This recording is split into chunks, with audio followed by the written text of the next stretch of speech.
You've been taught that holding on is how you keep things, that love means gripping tighter, that security comes from making sure nothing slips away. But if that were true, why does fear still sit quietly in your chest? Why does the thought of loss disturb your peace? Why does the mind stay restless even when everything seems fine? The truth is simple and unsettling at the same time. What is truly yours does not need to be held, and what needs to be forced was never meant to stay. Buddhist teachings have pointed to this for centuries, not with fear or pressure, but with calm understanding. Life moves, everything changes, and peace begins the moment you stop fighting that truth. When you hold lightly, the heart relaxes and the mind becomes clear. You stop guarding life as if it might betray you, and you begin to live it as it is. Control loosens, resistance softens, and something inside you finally exhales. Tonight, as you listen, you may feel that quiet shift begin. The urge to control fades a little. The need to cling loses its urgency. The tension you've been carrying, often without realizing it, starts to dissolve. You begin to see that detachment is not loss, it is trust. Trust that what belongs with you will remain without force. Trust that what leaves was never meant to be imprisoned by fear. This is not about pushing people away or becoming cold and distant. It is about releasing the anxiety that love must be guarded to survive. It is about allowing life to unfold without tightening your grip at every turn. Nothing real is taken by change, and nothing fragile is made strong by force. Hold lightly, because what is meant to stay will stay. Allow your breath to slow. Allow your grip on the world to soften. Allow peace to enter where fear once lived. This is not an ending, it is a return, to ease, to clarity, to freedom. Are you ready to stop holding so tightly and finally rest? Let us begin. Something quiet happens after the first release. Once the grip loosens, a question naturally appears. If I am not holding so tightly, what am I supposed to do instead? If control is not the answer, what takes its place? This is where detachment is often misunderstood, and where its deepest meaning begins to reveal itself. There is a moment when the mind pauses and realizes that letting go did not cause life to collapse. The sun still rose. People still spoke. The world continued to move. That moment opens a door to a deeper truth, one that Buddhism has carried gently across centuries. Detachment is not the act of stepping away from life. It is the act of trusting life enough to stop strangling it. A quiet curiosity starts to grow here. If I am not meant to withdraw, then what is detachment really asking of me? Detachment in its truest form is not distance, it is trust. It is the understanding that reality does not need to be gripped to be meaningful, protected, or preserved. Most people assume detachment means becoming passive, emotionally unavailable, or uninterested in the world. That misunderstanding has kept countless people locked in fear because they believe the only alternative to control is loss. But Buddhism does not teach abandonment of life. It teaches confidence in life. The instinct to hold tightly comes from a belief that things will fall apart without constant effort. The mind assumes that love will disappear if it is not monitored, that happiness will vanish if it is not secured, that stability requires tension.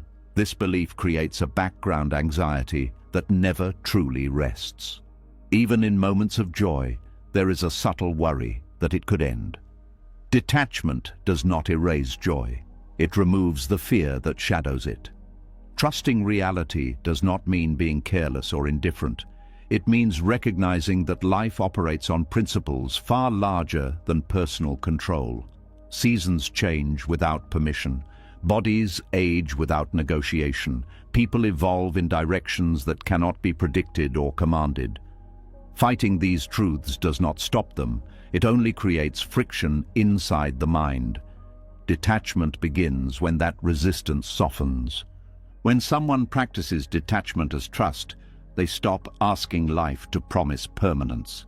They stop demanding guarantees. Instead, they meet each moment fully, without trying to freeze it in place. This does not make experiences shallow, it makes them vivid. When the mind is no longer obsessed with securing the future, it becomes present enough to actually experience what is happening now.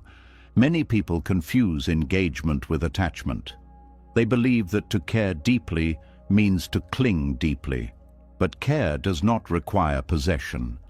Presence does not require control. You can show up fully without chaining yourself emotionally to outcomes. In fact, trust-based detachment allows for a richer kind of participation because attention is no longer split between living and protecting.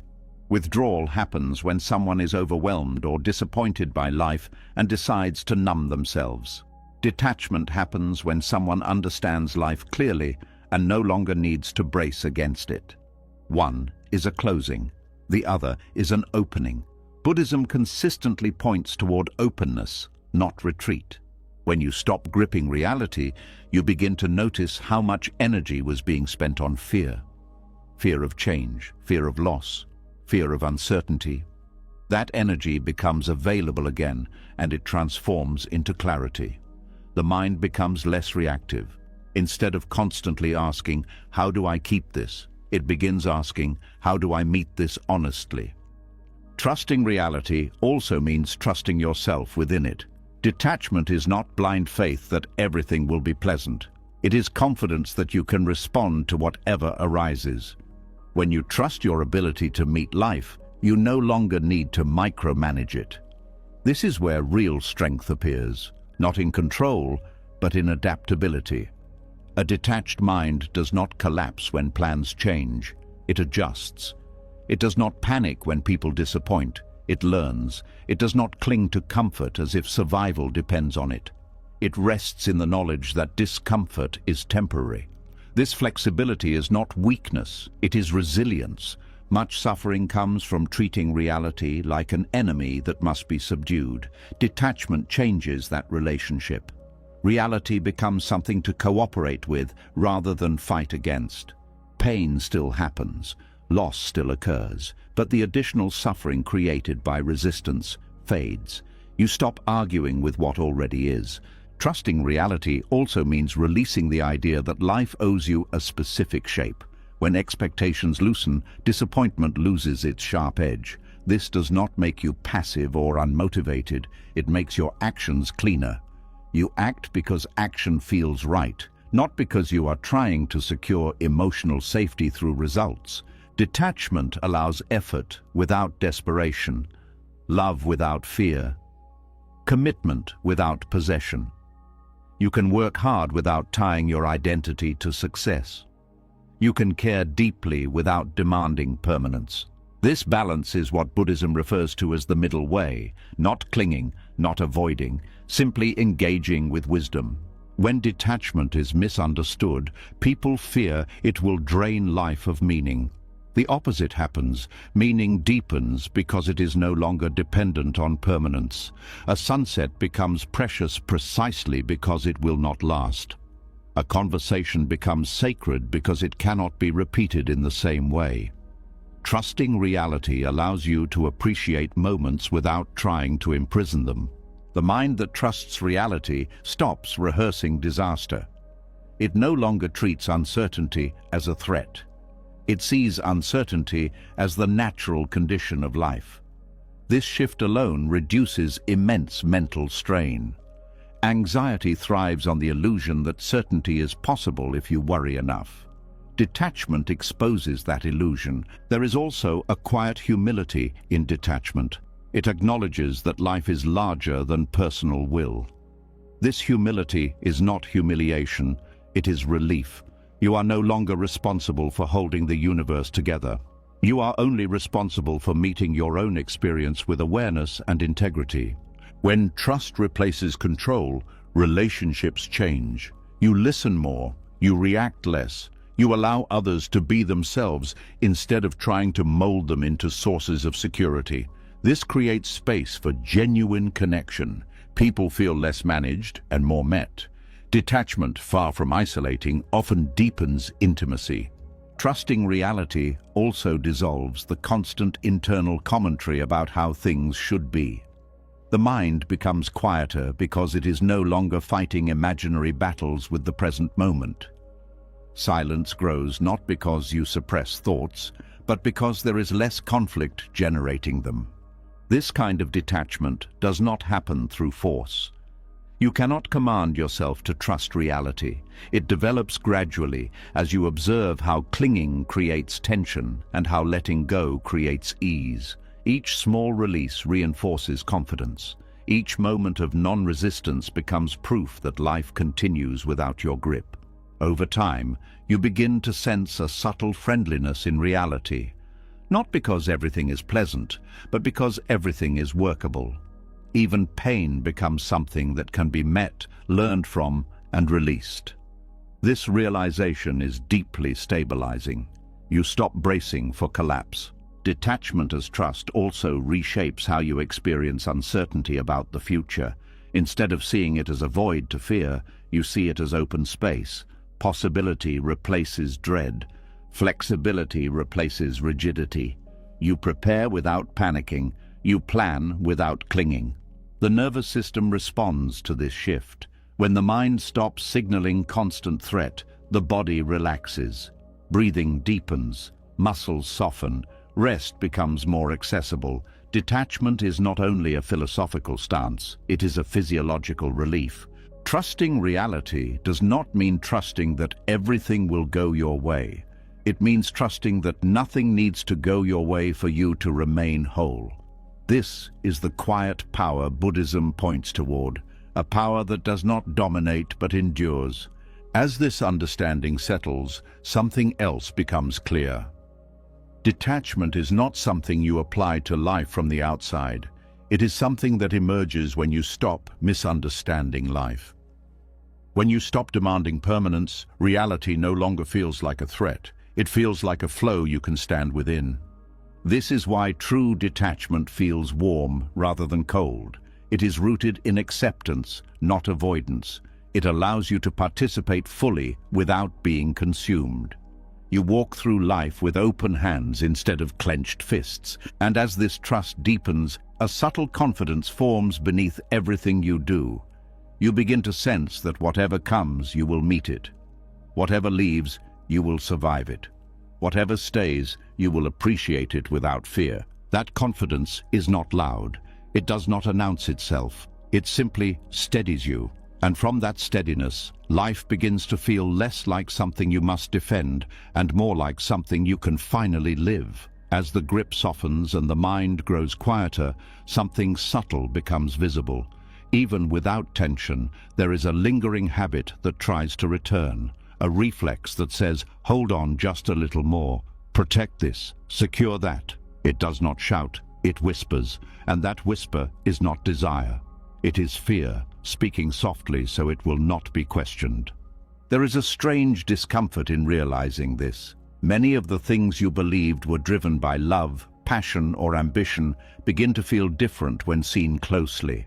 A quiet curiosity appears. What if the force behind so much effort was not wanting more but fearing less? What if clinging was never about reaching forward, but about bracing against change? Clinging feels active, but it is defensive. Desire moves toward life with openness. Fear moves toward life with armor. At first glance, they can look identical. Both pursue relationships, goals, recognition, stability. But the inner experience is completely different. Desire feels alive and spacious. Fear feels urgent and tight. When fear disguises itself as desire, it borrows noble language. It calls itself commitment. It calls itself caring deeply. It calls itself responsibility. But beneath those labels is a refusal to accept impermanence. The mind wants assurance in a world that offers none, and clinging becomes the strategy to create the illusion of safety. Impermanence is not dramatic most of the time. It is subtle. Things slowly change. People evolve. Feelings shift. Circumstances rearrange. Fear does not like subtlety. It wants fixed ground. When it cannot find it, it tries to build it by holding harder. This is why clinging often increases when something matters most. The more meaningful an experience feels, the more fear arises around losing it. Instead of allowing meaning to deepen presence, fear hijacks it and turns it into tension. The mind begins to watch the experience rather than live it. Fear of impermanence does not announce itself clearly. It does not say, "I am afraid things will end." It says, "I must make this last." It does not say, "I cannot tolerate uncertainty." It says, "I need a plan." It does not say, "I am afraid of change." It says, "Things should stay this way." This is how fear pretends to be certainty. It adopts confident language. It sounds decisive. It feels convincing. But certainty built on fear is brittle. It cracks under pressure because it is fighting reality instead of working with it. Clinging also distorts motivation. When fear is present, effort becomes compulsive, rest feels dangerous, letting go feels irresponsible. The mind stays busy because stillness would expose uncertainty. This constant activity can look like drive, but it is actually avoidance. Desire does not fear stillness. Desire can pause. Fear cannot. Fear needs movement to feel alive. It needs to do something to feel in control. This is why clinging often leads to burnout. The system is always on alert. One of the clearest ways to see fear beneath clinging is to notice the body. When attachment is activated, the body tightens, shoulders lift, jaw clenches, breath shortens. This is not the body of joy. It is the body preparing for threat. Love does not prepare for threat. Love responds to what is present. Fear prepares for what might go wrong. When attachment is fear-based, the mind spends more time rehearsing loss than enjoying connection. This is especially visible in relationships. When fear disguises itself as love, attention turns into monitoring, care turns into checking, support turns into control. The intention may be to protect the relationship, but the effect is tension. The other person feels managed rather than met. Fear-based attachment struggles with change in others. Growth feels dangerous because it introduces uncertainty. Instead of celebrating evolution, fear tries to preserve a familiar version of the person. This is not because of love for who they are now, but fear of losing what felt stable before. Ambition follows a similar pattern. Healthy ambition is curiosity in motion. Fear-based ambition is identity protection. It needs success to confirm worth. It needs progress to avoid feeling replaceable. When ambition is driven by fear, satisfaction never lasts. Each achievement only raises the bar for the next guarantee. This is why clinging rarely brings peace, even when it succeeds. The mind immediately looks for the next thing that could be lost. Fear does not feel safe with success. It only feels temporarily distracted. Clinging also shrinks perception. When fear is active, awareness narrows. The mind becomes obsessed with one outcome, one person, one identity. Everything else fades into the background. Life becomes smaller, even when it appears full. Desire expands awareness. Fear contracts it. This contraction is what makes attachment feel suffocating over time. You are not holding life. Life feels like it is holding you. Another sign of fear beneath clinging is intolerance for uncertainty. When the future is unclear, the mind becomes restless. It seeks answers, predictions, reassurance. It tries to settle discomfort by knowing. But knowing is not always possible. Life does not reveal itself on demand. Fear struggles with this. It would rather cling to a bad certainty than face an open unknown. This is why people sometimes stay attached to situations that cause pain. The pain is familiar. The unknown feels threatening. Clinging can also attach to suffering itself. Stories of loss, resentment, or regret become identities. Letting go feels like betrayal of the past. Fear convinces the mind that holding pain is safer than risking new uncertainty. The tragedy of fear-based attachment is that it sacrifices the present for an illusion of future safety. Moments are missed, joy is diluted, connection becomes conditional, Life is postponed in the name of protection. Fear also mistakes vigilance for care. It believes that worrying proves importance, that anxiety shows love. But worry does not protect what you value. It only drains you. Care without fear is attentive, not tense. When fear is seen clearly, there is often resistance. The ego does not like to admit vulnerability. It prefers to see itself as strong, committed, disciplined. Acknowledging fear feels like weakness, but denying fear gives it control. Understanding fear does not mean obeying it. It means recognizing its presence without letting it dictate behavior. This is where detachment deepens. You stop acting from panic. You begin responding from awareness. As this awareness grows, clinging loses its justification. The mind sees that holding tighter does not stop change. It only increases suffering. This realization is not intellectual. It is experiential. It comes from noticing how the body and mind respond when fear is driving. Fear wants certainty because it doubts resilience. It does not trust that you can meet loss, change, or disappointment. Detachment begins to build that trust. Not by eliminating fear, but by showing the mind that uncertainty can be lived with. Gradually, the nervous system learns that not everything needs to be secured. That safety does not come from permanence. That identity can be flexible. This learning happens through small releases, letting plans change, allowing feelings to pass, not fixing everything immediately. Fear weakens when it is no longer rewarded with obedience. When the mind stops rushing to reassure it, fear loses urgency. It becomes information rather than command. Desire reclaims its natural role. It becomes exploratory instead of defensive. You move toward what matters without chaining yourself to outcomes. You engage without gripping. You care without guarding. This shift also changes how loss is experienced. Loss still hurts. Detachment does not numb pain, but pain is no longer compounded by the belief that something has gone wrong with reality. Grief moves through instead of becoming a permanent structure. Fear of impermanence dissolves slowly, not because impermanence disappears, but because it is no longer misunderstood. Change stops feeling like betrayal. It feels like movement.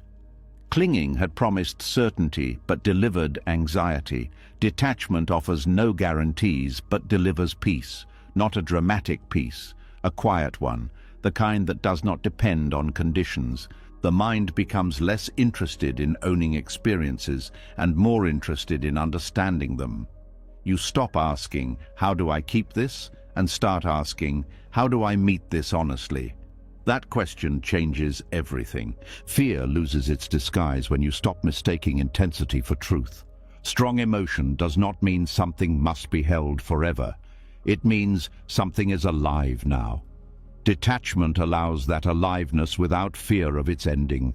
As fear loosens its grip, there is more room for trust. Not blind trust, but grounded trust. Trust in your ability to respond. Trust in the resilience of awareness.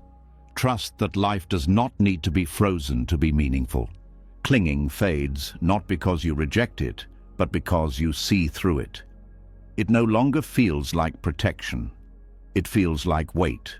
And when the mind recognizes unnecessary weight, it naturally sets it down. What remains is not emptiness, but space. Space to breathe, space to feel, space to live without constantly negotiating with fear. As the grip loosens and fear loses its authority, another pattern quietly steps into view. It has been there all along, so familiar it almost feels invisible. A single word the mind uses without hesitation. A word that seems harmless, even comforting. And yet, the moment it appears, tension follows. That word is mine. There is a subtle tightening that happens the instant something is claimed. A shift from openness to defense, from presence to protection. Curiosity stirs here because this tension does not come from loss. It appears before anything has gone wrong. Ownership feels natural, it feels practical, it feels necessary for survival, but beneath that practicality something sharp hides. The moment something becomes mine, the mind changes its posture. It no longer meets reality. It guards against it. The idea of ownership creates a boundary between self and world. On one side is what is considered me and mine. On the other side is everything else. That division may seem harmless, but it quietly reshapes perception. Once the line is drawn, the mind must defend it. And defense always requires vigilance. Ownership is not just about objects. It extends to people, roles, beliefs, opinions, achievements, and even suffering. The mind claims experiences the same way it claims possessions. This is mine. This defines me. This must not be threatened. And with each claim, inner conflict grows. The violence of ownership is not loud. It does not always look like anger or aggression.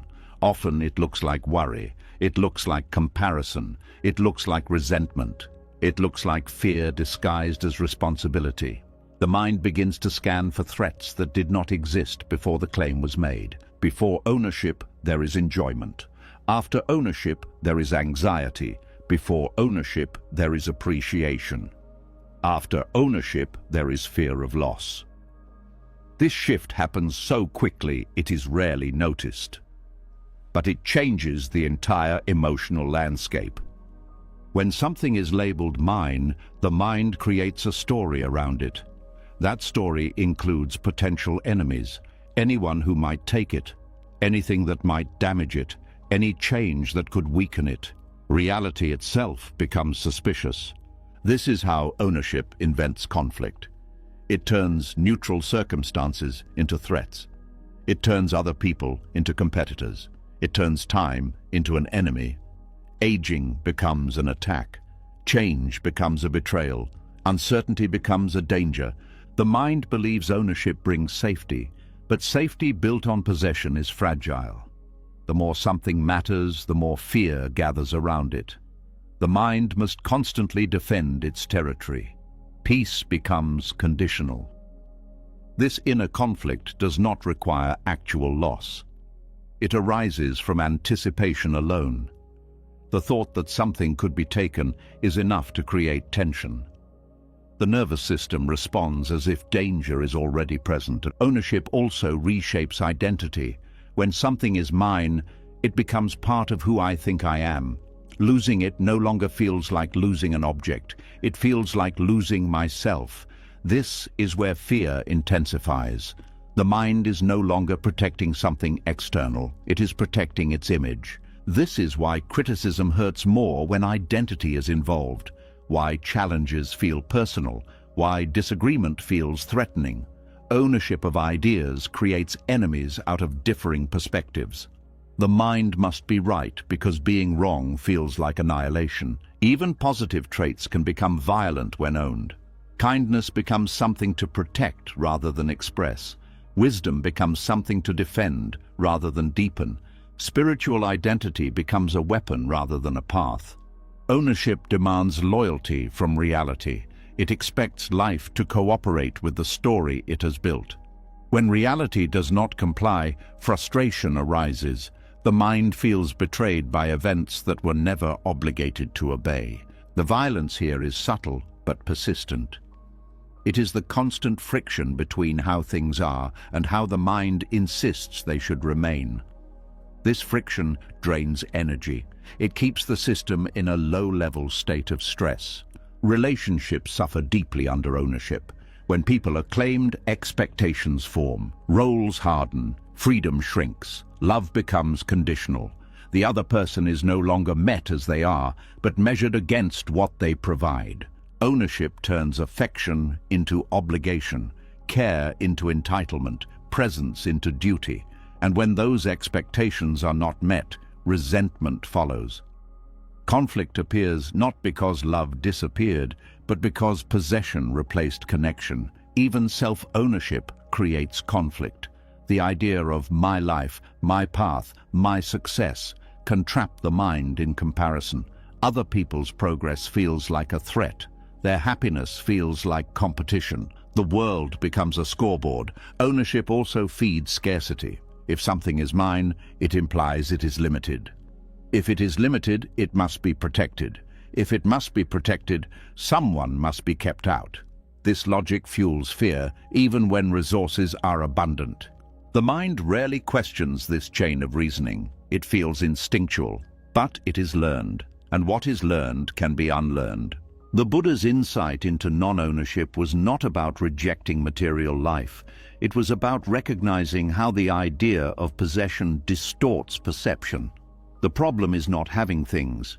The problem is believing they belong to a permanent self. When the sense of mine softens, the mind relaxes.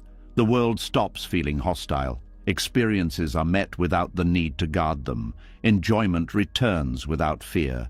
This does not mean care disappears. It becomes cleaner. When something is no longer owned, it can be cared for without anxiety. Responsibility remains, but obsession fades. Non-ownership also changes how loss is experienced. Loss still hurts, but it does not shatter identity. Grief moves through instead of becoming a permanent wound.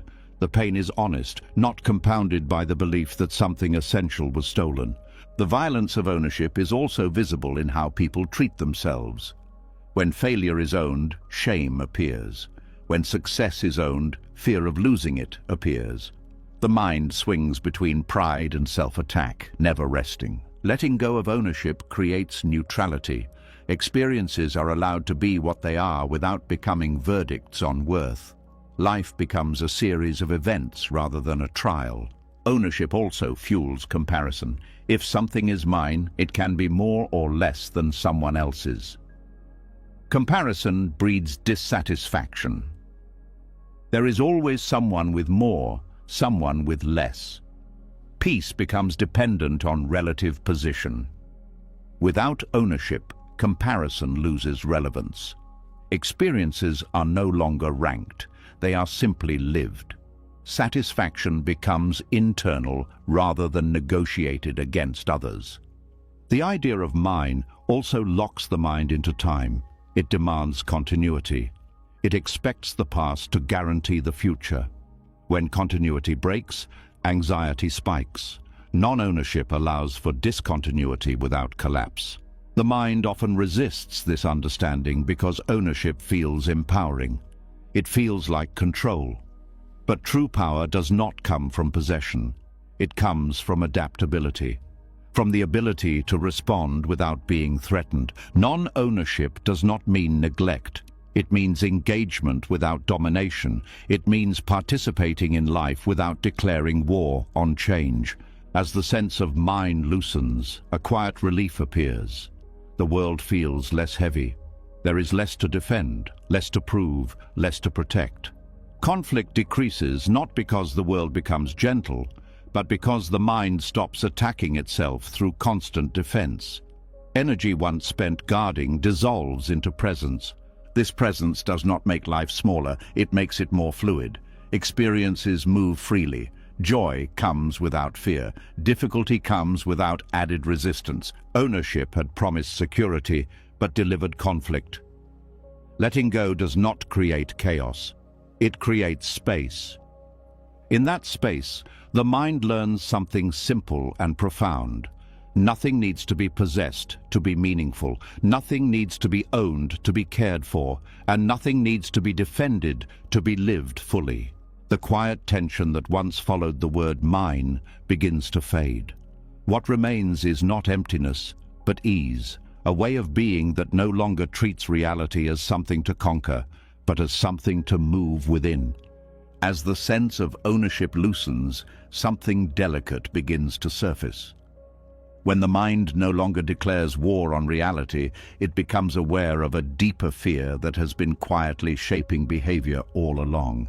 Not just the fear of losing things, but the fear of feeling loss itself. The mind realizes that much of its tension was not about what had already disappeared, but about what might one day leave. There is a tender question hidden here.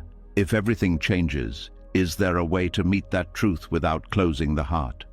Is there a way to enjoy deeply without bracing for pain? This is where letting go before loss happens reveals its quiet wisdom. Most suffering does not come from loss itself. It comes from being emotionally unprepared for it. The mind treats loss like an ambush, something that should not have happened, something unfair, something that breaks the rules. But loss is not an interruption of life, it is one of its rhythms. Letting go before loss happens does not mean withdrawing affection or dulling appreciation. It means loosening the belief that anything must stay in order for life to be meaningful. It is the practice of loving without rehearsing grief and enjoying without demanding permanence.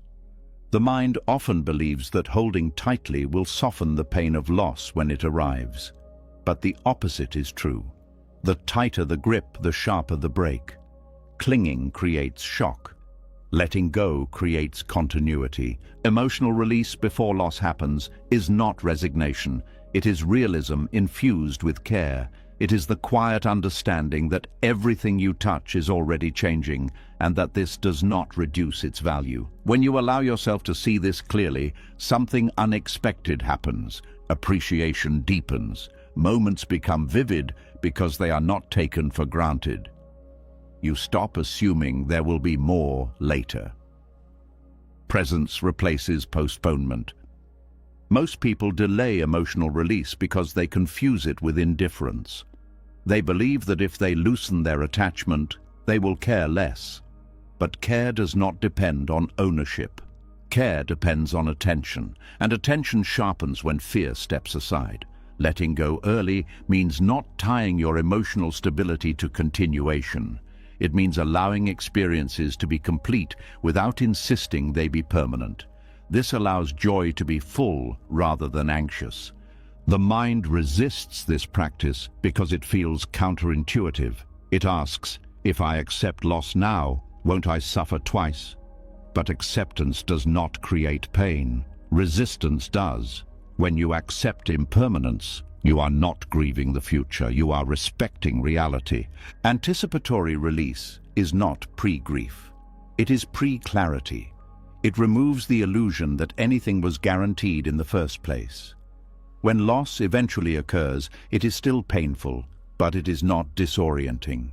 It does not collapse identity. One of the most profound shifts that happens with early letting go is the reduction of fear-based behavior. When you are no longer trying to protect yourself from future pain, you stop making choices rooted in avoidance. You stop shrinking your life to feel safe. Many people unconsciously limit joy because they fear losing it. They hold back from loving fully, from committing deeply, from celebrating openly. Letting go before loss happens removes this hesitation. You give yourself permission to be alive. This practice also changes how memory works. Instead of clinging to the past to preserve what is gone, you allow memories to flow naturally. They become warm rather than sharp. Gratitude replaces longing. The nervous system benefits from this shift. When you stop treating loss as catastrophe, the body relaxes. It no longer stays on constant alert. Emotional resilience increases because the system trusts that pain can be felt without breaking. Letting go early also teaches the mind how to release without collapse. It becomes familiar with the sensation of opening the hand. When loss arrives, the gesture is known. There is less panic, less grasping, less internal violence. This does not make loss easy, nothing does, but it makes loss honest. Pain moves through instead of becoming trapped. Tears flow instead of hardening into bitterness. Another subtle benefit of early letting go is freedom from emotional bargaining. The mind stops negotiating with reality. It no longer promises good behavior in exchange for stability. It stops asking life to stay the same. This frees enormous energy. Energy once spent on fear becomes available for creativity, connection, and care. You show up more fully because you are no longer holding back to protect yourself. Letting go before loss also changes how gratitude is experienced. Gratitude becomes immediate rather than delayed. You stop waiting until something is gone to appreciate it. Appreciation becomes a living practice instead of a retrospective one. This is not a mental trick, it is a way of seeing. When you know something is not owned, you pay attention. You notice textures, tones, small gestures. Life becomes detailed again. Early release also softens regret. When experiences end, there is less sense of unfinished business. You were present. You did not postpone love. You did not assume later. This brings peace even in grief. The mind often fears that letting go will make it passive, but letting go actually sharpens engagement. When you are not clinging, you respond more accurately. You are less distracted by fear and more attuned to what is needed now. This practice also reduces resentment. When loss is accepted as part of life, the mind stops searching for someone to blame. There is sadness, but not hostility. Pain does not turn into bitterness. Letting go before loss happens also dissolves the habit of emotional hoarding. You stop saving love for later. You stop rationing joy. You stop waiting for perfect conditions. This creates a sense of abundance that does not depend on outcomes. Even when things end, life feels full rather than depleted. The fear that early release will numb emotion is unfounded. What numbs emotion is resistance. Allowing impermanence keeps the heart open. The heart closes when it is trying to defend itself. This approach also changes how endings are experienced. Endings become transitions rather than failures. They still carry sadness, but not humiliation, not shame, not collapse. The mind learns that it can survive endings without self-punishment. This confidence reduces fear across all areas of life. You become more willing to try, to love, to risk. Letting go before loss happens also encourages humility. It reminds you that nothing was owed, that every experience was a gift, not a contract. This humility is not smallness, it is grace. As this understanding deepens, you stop asking life to be predictable. You allow it to be alive. You meet moments as visitors rather than possessions. This does not reduce commitment, it purifies it. You commit without demanding control. You care without insisting on permanence. You love without chaining. The quiet strength of this practice lies in its gentleness. It does not require dramatic renunciation. It only asks for honesty. Honesty about change, honesty about fear, honesty about how tightly you are holding. Over time, the habit of early release becomes natural. You notice attachment forming and soften it. You notice fear rising and breathe with it. You do not wait for loss to teach you. This creates emotional maturity. You are no longer surprised by change. You are not shocked by endings. You are not destroyed by loss. What remains is a steady openness, a willingness to be touched by life without needing to trap it, appreciation without anxiety, love without preconditions. The mind grows quieter not because it avoids pain, but because it no longer fights reality.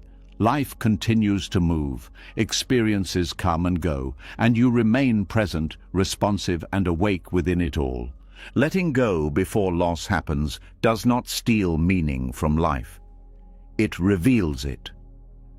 As the habit of releasing before loss settles into the body, a quiet misunderstanding often surfaces. The mind begins to wonder whether this softness means becoming distant, whether letting go will slowly turn the heart cold. Many people pause here, afraid that detachment will drain warmth from their relationships and flatten their emotional life. This fear deserves attention because it points directly to the next layer of understanding. There is a deep confusion in modern thinking between detachment and indifference. Indifference closes the heart. Detachment, when understood correctly, does the opposite. It matures the heart. It removes the noise that blocks genuine connection. Detachment as emotional maturity begins with recognizing how much control interferes with intimacy. Control rarely announces itself openly. It hides inside concern, advice, expectations, and subtle pressure. It claims to protect love, but it quietly limits it. When outcomes matter more than presence, connection becomes conditional. Emotional immaturity does not mean lacking feelings. It means being ruled by them. It means reacting instead of responding. It means needing others to behave a certain way in order to feel safe. Detachment interrupts this pattern. It creates space between emotion and action. In that space, choice appears. When you no longer need to control how someone feels, thinks, or grows, you begin to meet them as they are. This meeting is the foundation of intimacy. Intimacy is not closeness created by dependence. It is closeness created by freedom. Many people confuse attachment with depth. They believe intensity equals intimacy. But intensity often comes from fear. Fear of losing, fear of being replaced, fear of not being enough. These fears create emotional spikes, but spikes are not depth. They are instability. Detachment steadies emotional ground. It allows feelings to move without overwhelming the system. You can feel love without panic. You can feel sadness without collapse. You can feel joy without clutching. This stability makes it safer for others to be real with you. When detachment is absent, relationships become negotiations. Each interaction carries hidden conditions. Approval is traded. Security is bargained for. Love becomes something that must be maintained through performance. This creates exhaustion on both sides. Emotional maturity recognizes that no one exists to regulate your inner state. Detachment supports this recognition. It shifts responsibility inward. Instead of asking others to behave in ways that calm your fear, you learn to hold your own emotions with care. This does not reduce connection. It purifies it. When you stop using others to stabilize yourself, you can finally see them clearly. You stop projecting needs onto them. You stop confusing comfort with compatibility. Detachment also removes the urgency that suffocates intimacy. When you are afraid of losing someone, you rush moments. You cling to reassurance. You read meaning into silence. The relationship becomes tight. Detachment loosens this grip. Time slows down. With detachment, listening deepens. You are no longer listening for confirmation or threat. You listen to understand. This alone transforms connection. People feel seen rather than evaluated. Emotional maturity also involves allowing others to experience discomfort without rushing to fix it. Control often masquerades as help. It says, "I can't stand to see you struggle," but underneath is often the truth. "I can't stand how your struggle makes me feel."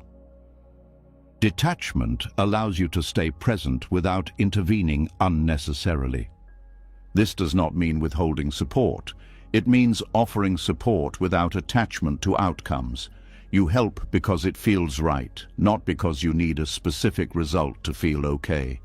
Detachment changes how conflict is handled. When you are not attached to being right, arguments soften. Defensiveness decreases. You can acknowledge mistakes without losing self-worth. You can disagree without turning the other person into an enemy. Coldness avoids conflict. Detachment engages it calmly. It does not shut down. It stays open without being reactive. This creates safety. Safety allows honesty. Honesty deepens intimacy. Another sign of emotional maturity through detachment is respect for boundaries. Control ignores boundaries. It believes love entitles access. Detachment understands that closeness does not require invasion. It honors space without interpreting it as rejection. This respect allows relationships to breathe. People are more likely to stay when they are not being held hostage by expectations. Freedom strengthens bonds more than obligation ever could. Detachment also dissolves emotional manipulation, both conscious and unconscious. When you are not dependent on specific reactions, you stop using guilt, silence, or intensity to get your needs met. Communication becomes clearer. Needs are expressed directly rather than acted out. The heart remains warm because it is no longer armored. Control hardens the heart. Detachment softens it. it allows vulnerability without collapse. You can open without demanding protection. Emotional maturity also involves accepting that others cannot meet all needs. Control demands completeness. Detachment accepts limitation.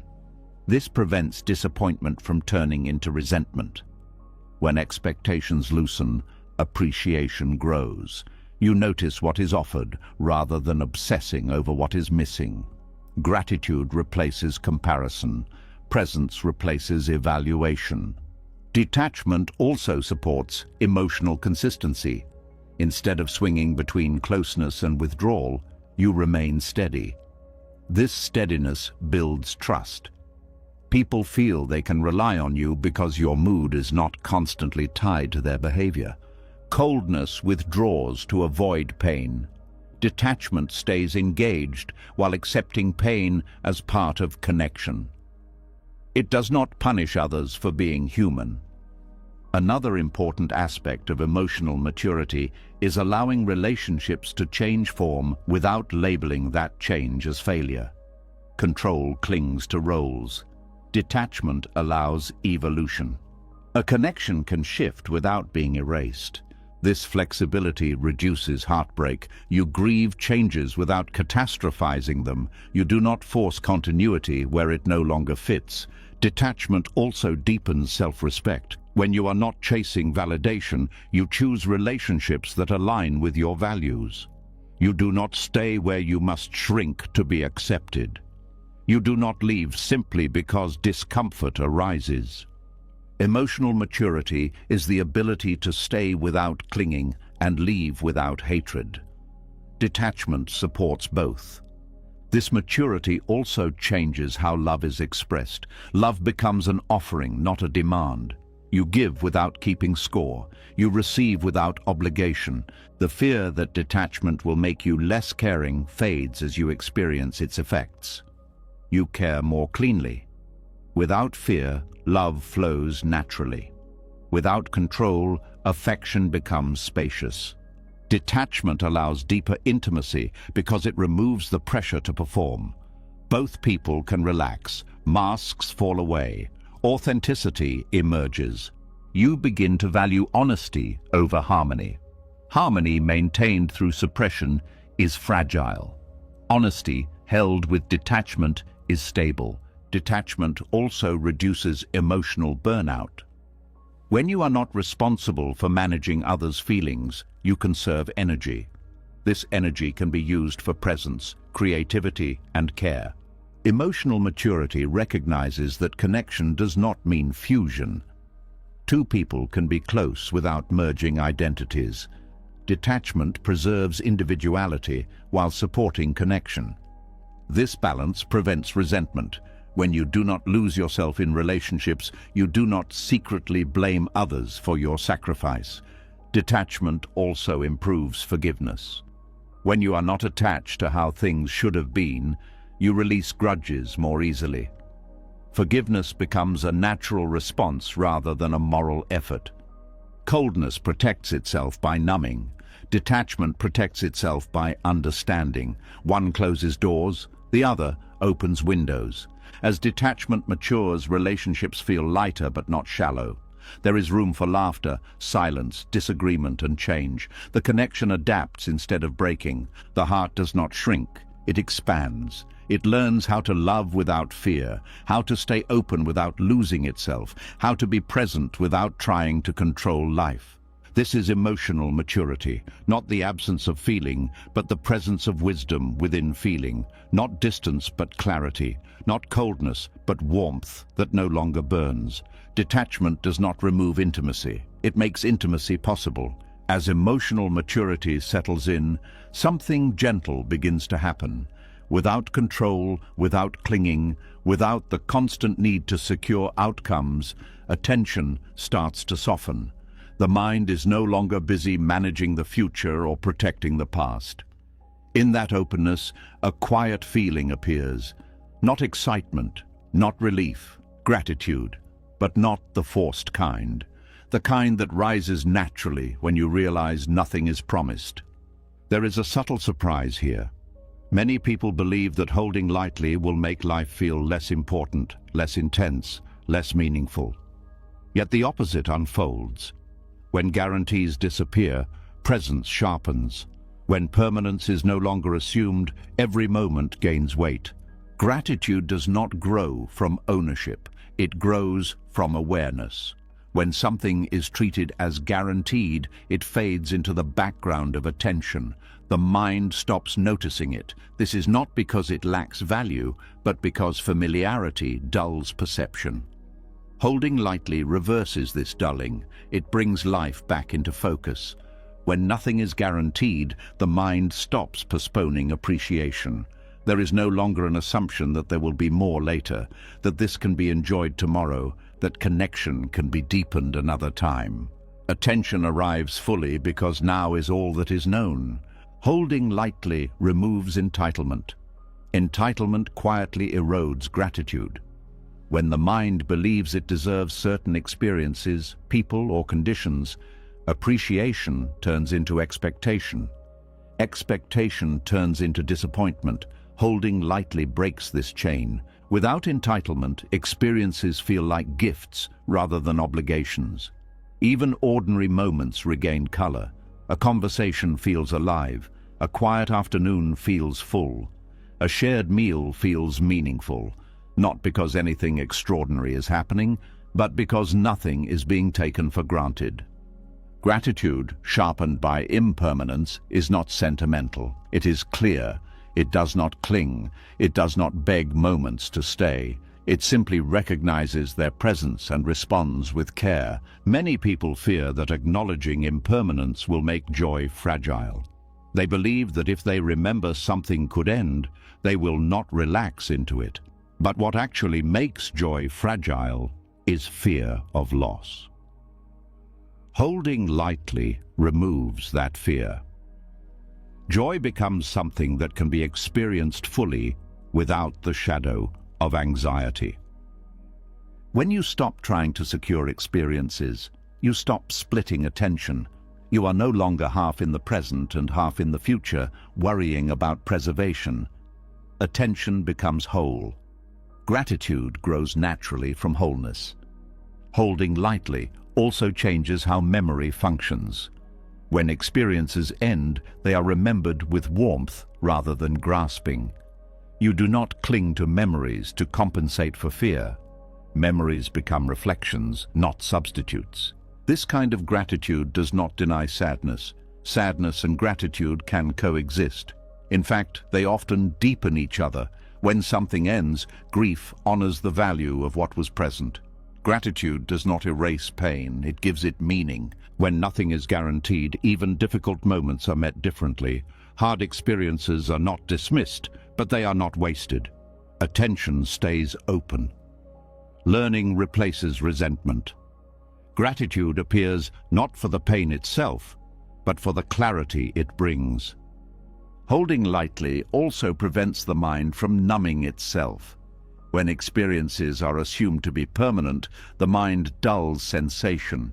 It waits, it postpones feeling. When permanence is removed, sensation returns. Life feels textured again. This sharpening of perception makes simple things satisfying.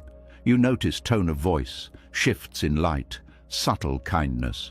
These details were always present, but they were ignored because attention was busy elsewhere.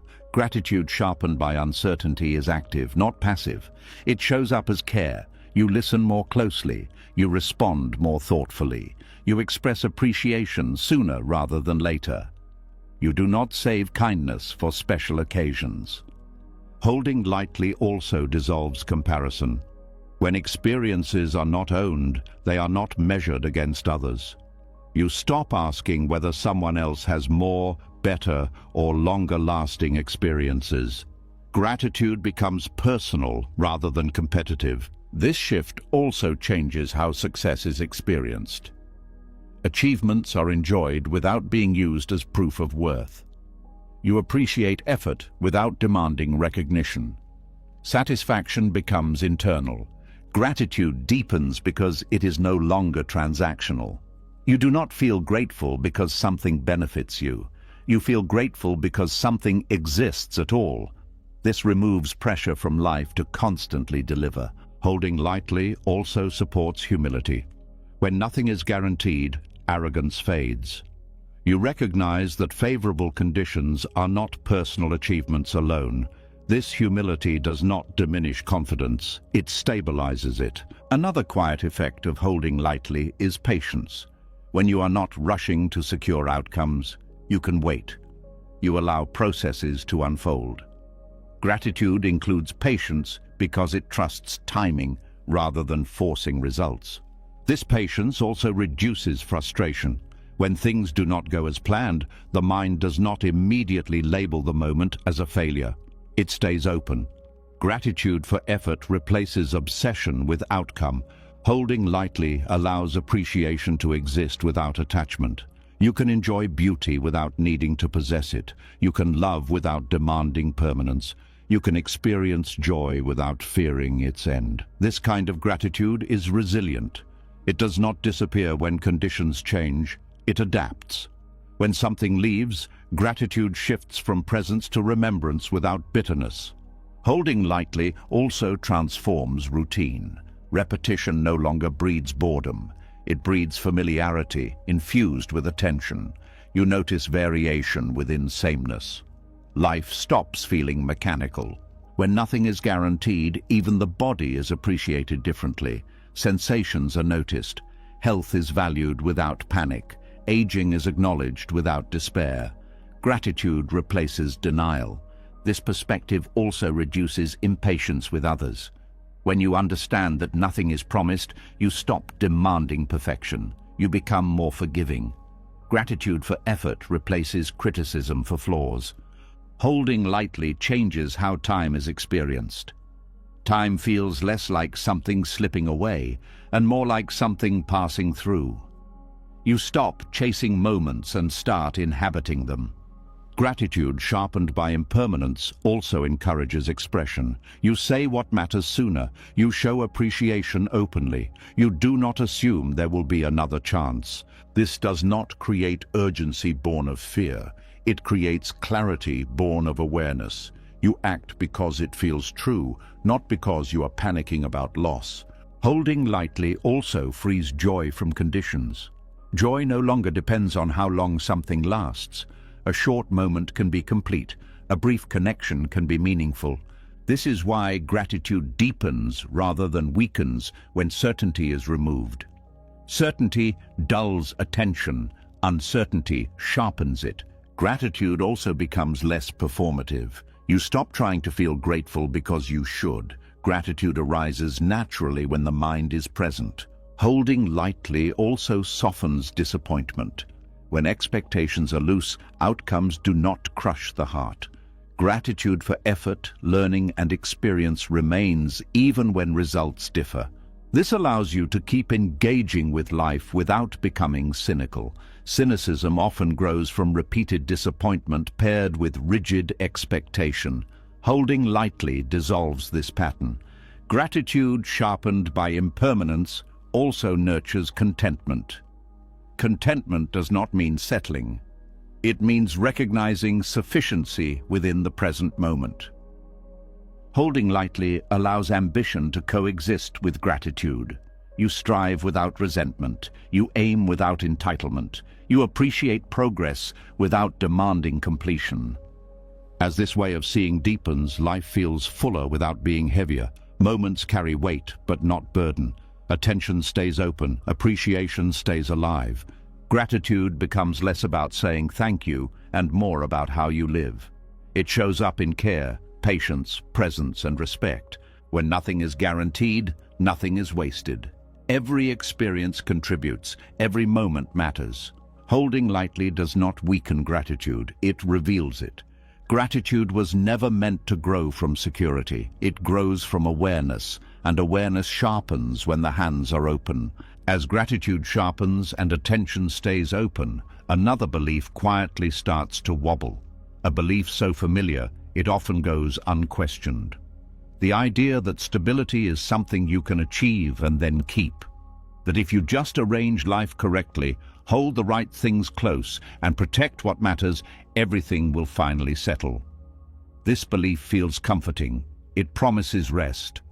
But underneath, it carries tension. There is a subtle unease here, because deep down you already know the truth. Nothing has ever stayed still for long, yet the mind keeps trying. Attachment is built on the hope that movement can be stopped, that change can be managed, that life can be fixed into a safe shape.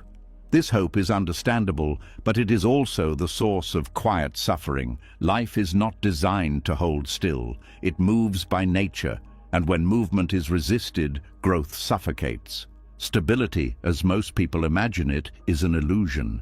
It suggests a final state where nothing important shifts, where effort can end, where uncertainty disappears. But life has never offered such a state. Even moments that feel stable are only pauses within motion. The body changes breath by breath. Thoughts rise and fall. Relationships evolve. Circumstances rearrange. Movement is not a disruption of life. It is life. Attachment tries to deny this. It treats movement as a problem to solve. When something feels good, attachment wants to freeze it. When something feels bad, attachment wants to eliminate it permanently. In both cases, it is fighting the same force: change. This fight creates tension because it asks the impossible. The mind tightens around experiences, roles, identities, and plans, hoping to make them solid. But solidity does not exist in the way attachment imagines. Everything is temporary, fluid, responsive. When attachment freezes life, it does not stop movement. It only stops participation. Growth continues underneath, but the mind becomes rigid. This mismatch creates suffering. Life keeps moving, but the self refuses to move with it. This is why attachment often leads to stagnation, not because life stops offering opportunities, but because the mind refuses to release outdated structures. Old identities linger past their usefulness. Old stories shape new moments. The present is filtered through the past. Growth requires movement. It requires letting go of what no longer fits. Attachment resists this letting go. It confuses familiarity with safety. Even when a situation is painful, attachment may cling simply because it is known. The illusion of stability is especially powerful when things are going well. Comfort makes attachment subtle. It whispers that this arrangement should last, that effort is complete, that vigilance can relax. But beneath that whisper is fear, fear of losing what feels secure. This fear motivates control. Control tries to manage movement. It schedules, plans, predicts, and monitors. Planning itself is not the problem. The problem arises when planning becomes a substitute for trust, when flexibility disappears. Attachment-based stability depends on conditions remaining favorable. When conditions change, anxiety spikes. The mind scrambles to restore the old order. It resists adaptation. This resistance is what suffocates growth. Growth is uncomfortable because it involves uncertainty. It asks you to step beyond what is known. Attachment avoids this discomfort by insisting on sameness. It narrows possibility to preserve familiarity. This narrowing can happen in subtle ways. You stop exploring new interests because the old ones define you. You stop questioning beliefs because they feel like anchors. You stop listening deeply because you already know how things should be. Life responds to this rigidity with pressure. Circumstances shift. Challenges arise, not as punishment, but as correction. When growth is resisted internally, it arrives externally. Attachment interprets this pressure as threat. It doubles down on control. The cycle tightens, stress increases, joy fades. The illusion of stability also distorts time. The mind fixates on maintaining a moment rather than inhabiting it. Presence is sacrificed for preservation. You are no longer living the experience, you are guarding it. This guarding drains vitality. Energy flows when movement is allowed. It stagnates when movement is blocked. Emotional numbness often follows prolonged attachment. Not because life is dull, but because the mind is constricted. Attachment suffocates growth by limiting response. When change occurs, a flexible mind adapts. An attached mind resists. Resistance consumes energy that could have been used for learning, creativity, or connection. This is why attachment often leads to burnout. The effort to keep things the same is exhausting. Life requires constant adjustment. Refusing adjustment creates friction. The illusion of stability also affects self-image. When you attach to who you think you are, growth feels threatening. New interests feel like betrayal. Mistakes feel like identity collapse. Learning becomes risky. A flexible identity allows evolution. An attached identity freezes development. You stay loyal to an outdated version of yourself long after it no longer fits. This freezing is not loyalty. It is fear disguised as consistency. Attachment also interferes with emotional growth.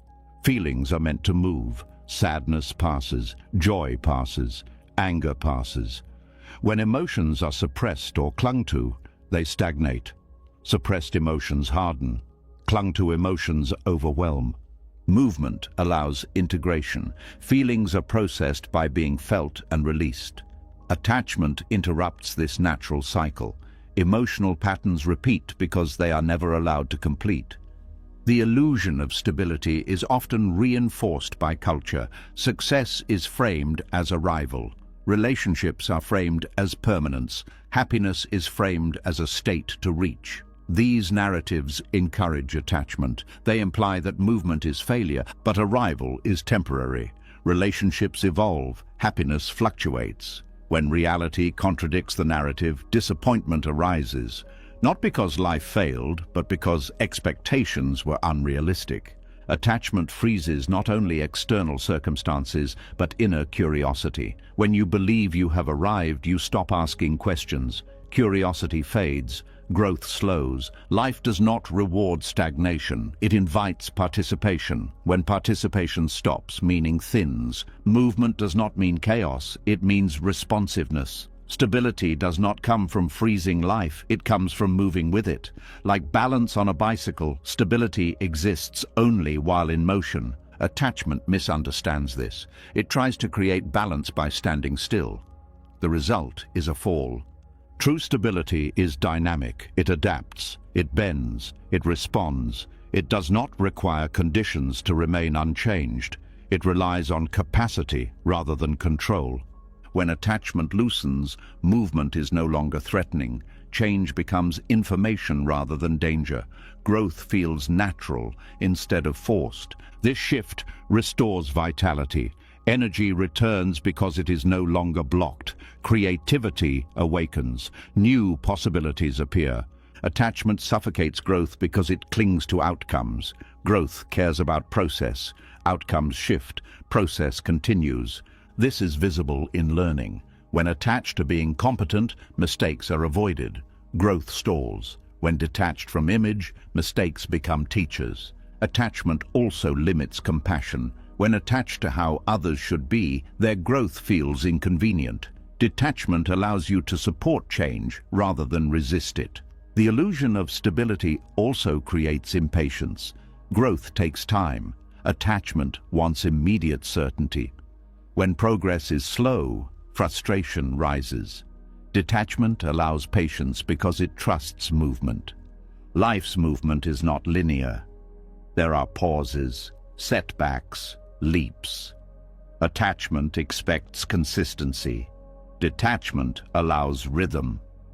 When movement is allowed, even rest becomes meaningful. Rest is no longer stagnation. It is part of the flow. Attachment tries to turn rest into permanence. It resists re-engagement. Growth requires cycles of rest and action. Freezing disrupts these cycles. The mind often fears that without attachment, life will become unstable. The opposite is true. Without attachment, you stop fighting instability. You learn to move within it. This creates a deeper sense of steadiness. Not the steadiness of things staying the same, but the steadiness of being able to respond. As this understanding settles, the illusion of stability loses its grip. The mind no longer seeks to freeze moments, it allows them to pass. Growth resumes not because you push it, but because you stop blocking it. Life moves, you move with it. And in that movement, something surprising appears. A stability that does not depend on stillness, a stability that breathes, a stability that grows. As movement is no longer resisted and growth begins to breathe again, a new kind of security quietly takes shape. It does not come from fixing life into place or predicting what comes next. It comes from something more subtle, a realization that even when the world feels uncertain, something within you remains available, steady and untouched. This realization changes how wealth is understood. There is a quiet curiosity here. If nothing outside can be guaranteed, is there something that can be relied on? And if so, what kind of richness does that create? Non-attachment reveals a form of wealth that does not fluctuate with circumstances. While the world measures wealth through accumulation, non-attachment points inward. It shows that the less dependent you are on externals for stability, the richer your inner life becomes. Most people live as if security must come from outside, from income, reputation, relationships, comfort, routine. These things are not wrong, but when they become emotional lifelines, fear enters. Fear of losing them, fear of change, fear of falling behind. This fear quietly drains inner resources. Non-attachment does not reject external things. It simply removes dependence on them. You can have comfort without clinging. You can pursue success without tying your worth to it. You can enjoy relationships without needing them to stabilize your identity. Inner wealth grows when emotional balance no longer depends on conditions, when peace is not rented from circumstances but cultivated within awareness. This does not mean life becomes easy. It means you stop being impoverished by every shift. Dependence on externals creates volatility. When things go well, the mind rises. When they falter, the mind collapses. Non-attachment flattens these extremes, not by numbing emotion, but by grounding it. Inner wealth is resilience, the ability to remain present when conditions change, to adapt without losing yourself, to respond without panic. This resilience cannot be taken away because it is not owned by circumstance. In an uncertain world, this kind of wealth becomes priceless. Markets shift, relationships evolve, health fluctuates, roles dissolve. Non-attachment does not deny these realities. It prepares you to meet them without losing balance. The mind often confuses dependence with care. It believes that relying on externals proves engagement, but dependence weakens care. It turns appreciation into anxiety. Non-attachment frees appreciation. You enjoy without fear of collapse. Inner wealth also appears as freedom from comparison. When value is internal, other people's success does not diminish you. Their progress does not threaten your worth. You are no longer measuring yourself against unstable metrics. Comparison is expensive. It costs peace. It drains energy. Non-attachment eliminates the need to compete for validation. This creates spaciousness. Spaciousness feels rich. Another form of inner wealth is emotional autonomy. You are no longer at the mercy of praise or criticism. Feedback is received without devastation or inflation. This autonomy creates confidence that does not depend on applause. Non-attachment also reduces emotional debt. When you stop expecting life to deliver specific outcomes, disappointment loses its sting. You are less resentful because you are less entitled.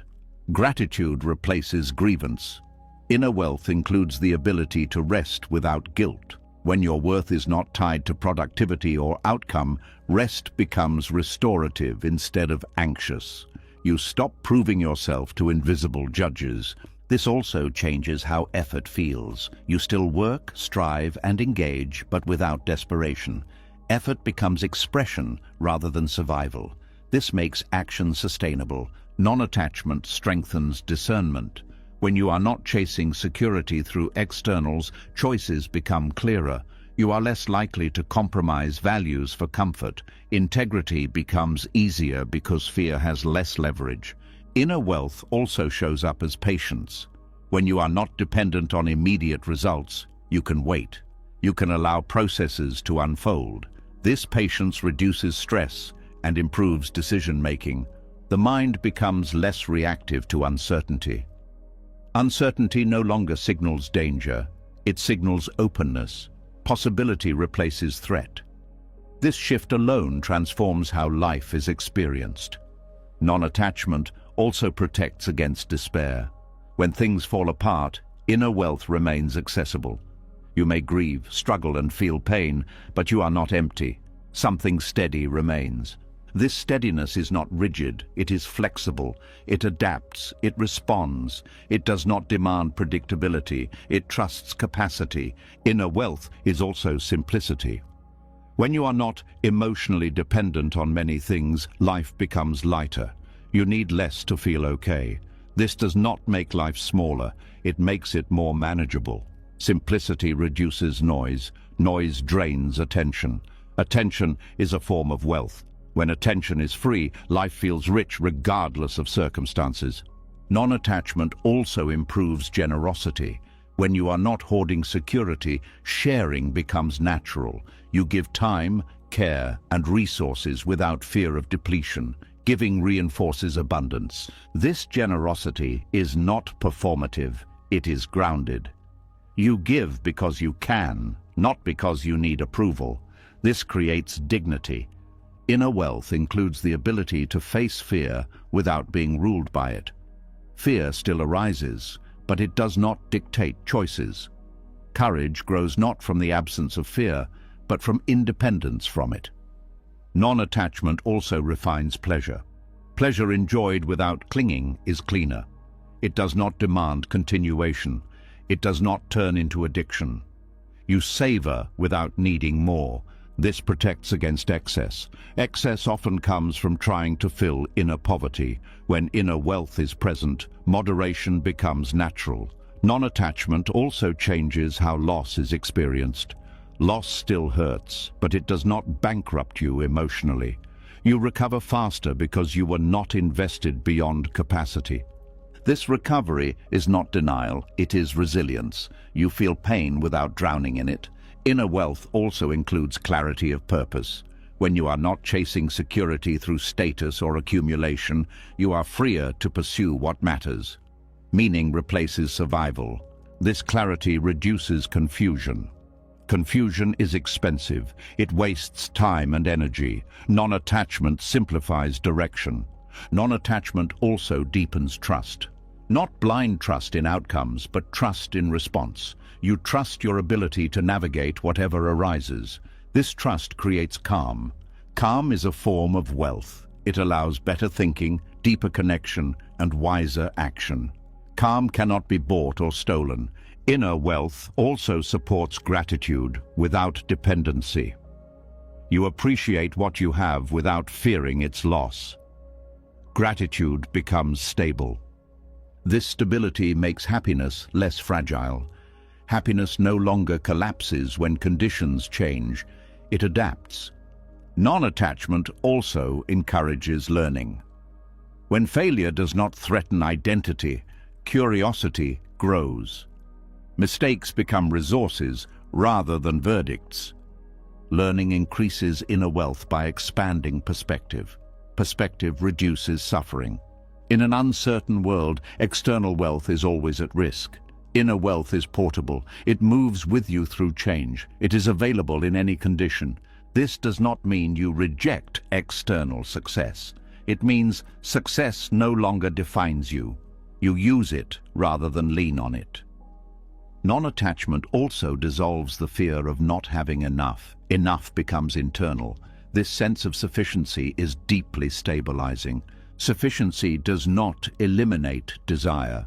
It grounds it. You want without needing. You strive without desperation. Inner wealth also allows you to be present during uncertainty rather than distracted by it. You stay engaged with life instead of bracing against it.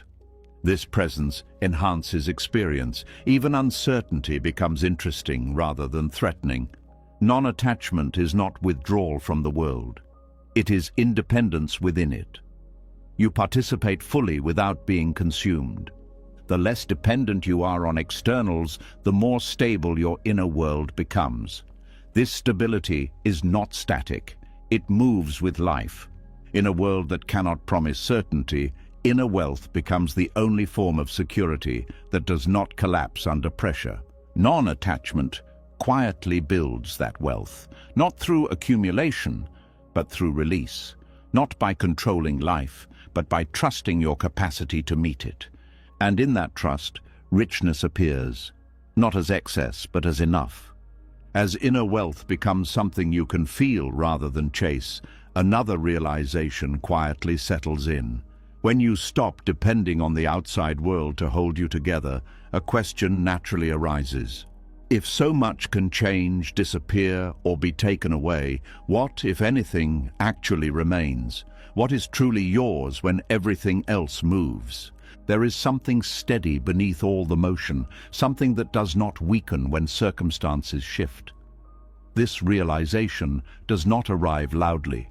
It comes as a quiet relief, a sense that you are not as fragile as you once believed. Much of human fear is built on a misunderstanding of ownership.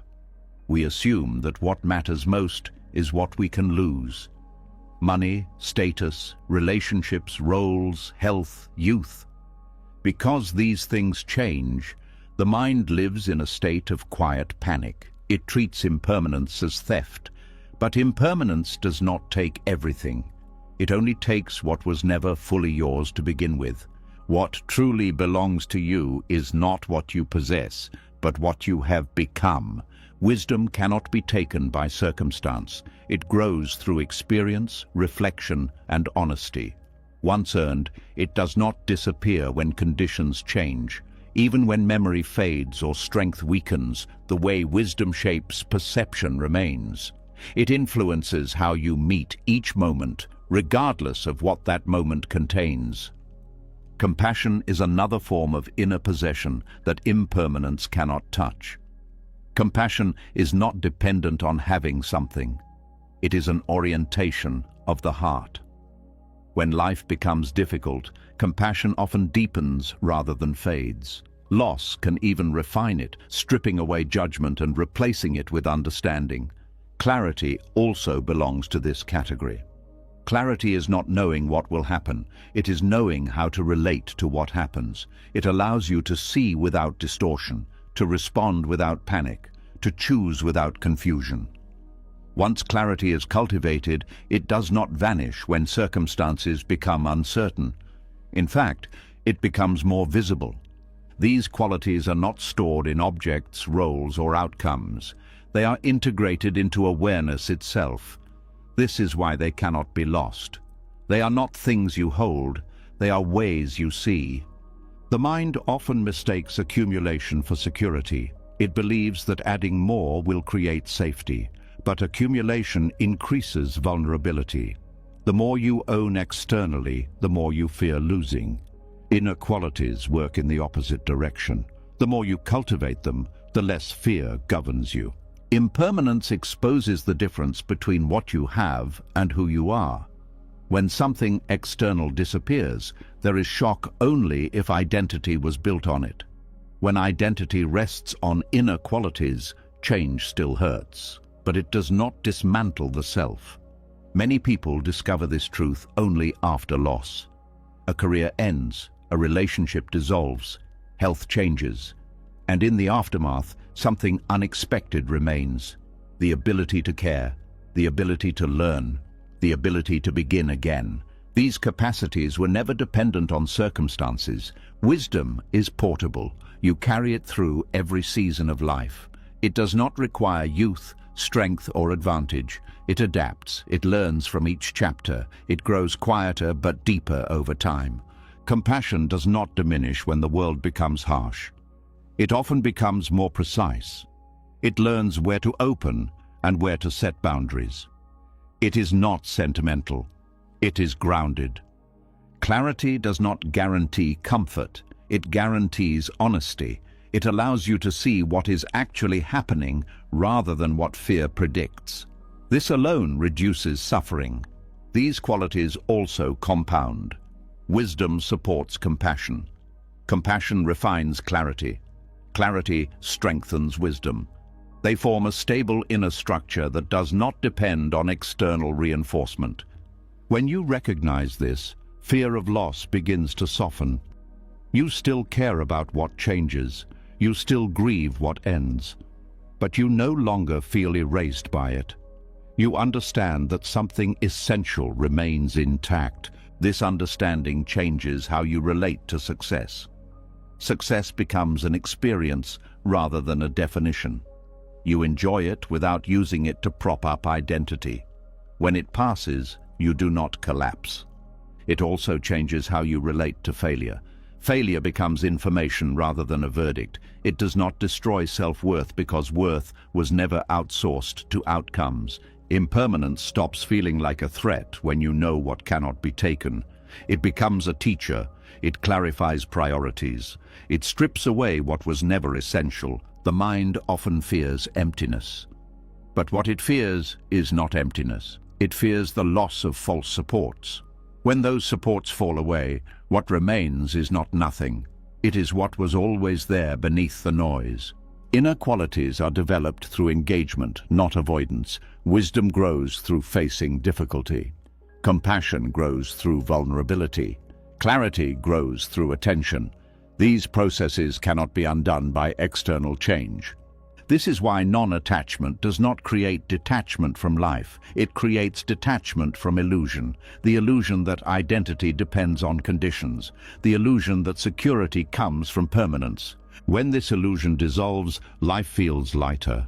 Not because nothing matters, but because what matters is no longer at risk in the same way. What truly belongs to you also includes your capacity for presence. Presence cannot be stolen. Even in confinement, illness, or loss, presence remains accessible. It is the simplest and most profound possession. Presence allows you to meet whatever arises without being consumed by it. It anchors experience. It does not require improvement or protection. The mind often overlooks presence because it is too busy protecting symbols of self. When those symbols fall away, presence becomes visible again. Another quality that cannot be lost is integrity. Integrity is alignment between values and action. It does not depend on recognition. It does not require success. It remains available in every circumstance. Integrity creates self-respect. Self-respect stabilizes the inner world. When self-respect is intact, external validation loses power. Courage is also an inner possession that impermanence cannot touch. Courage is not confidence that things will go well. It is willingness to face whatever comes. Courage often strengthens through hardship. Patience belongs here as well. Patience is not passive waiting. It is the ability to remain steady without forcing outcomes. It deepens with time and experience. These qualities form a quiet foundation. They are not flashy. They do not announce themselves, but they carry you through change. The fear that life will take everything is rooted in misunderstanding. Life takes forms, not essence. It takes circumstances, not capacity.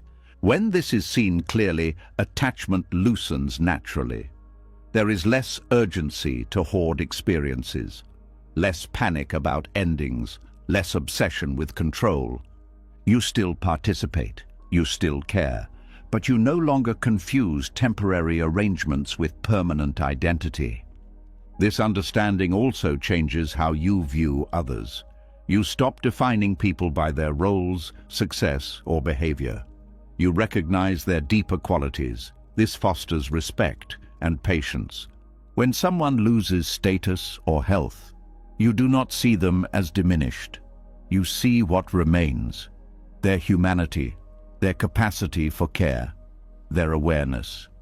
This perspective reduces judgment. Judgment often comes from fear of losing one's own position. When inner worth is stable, comparison loses relevance.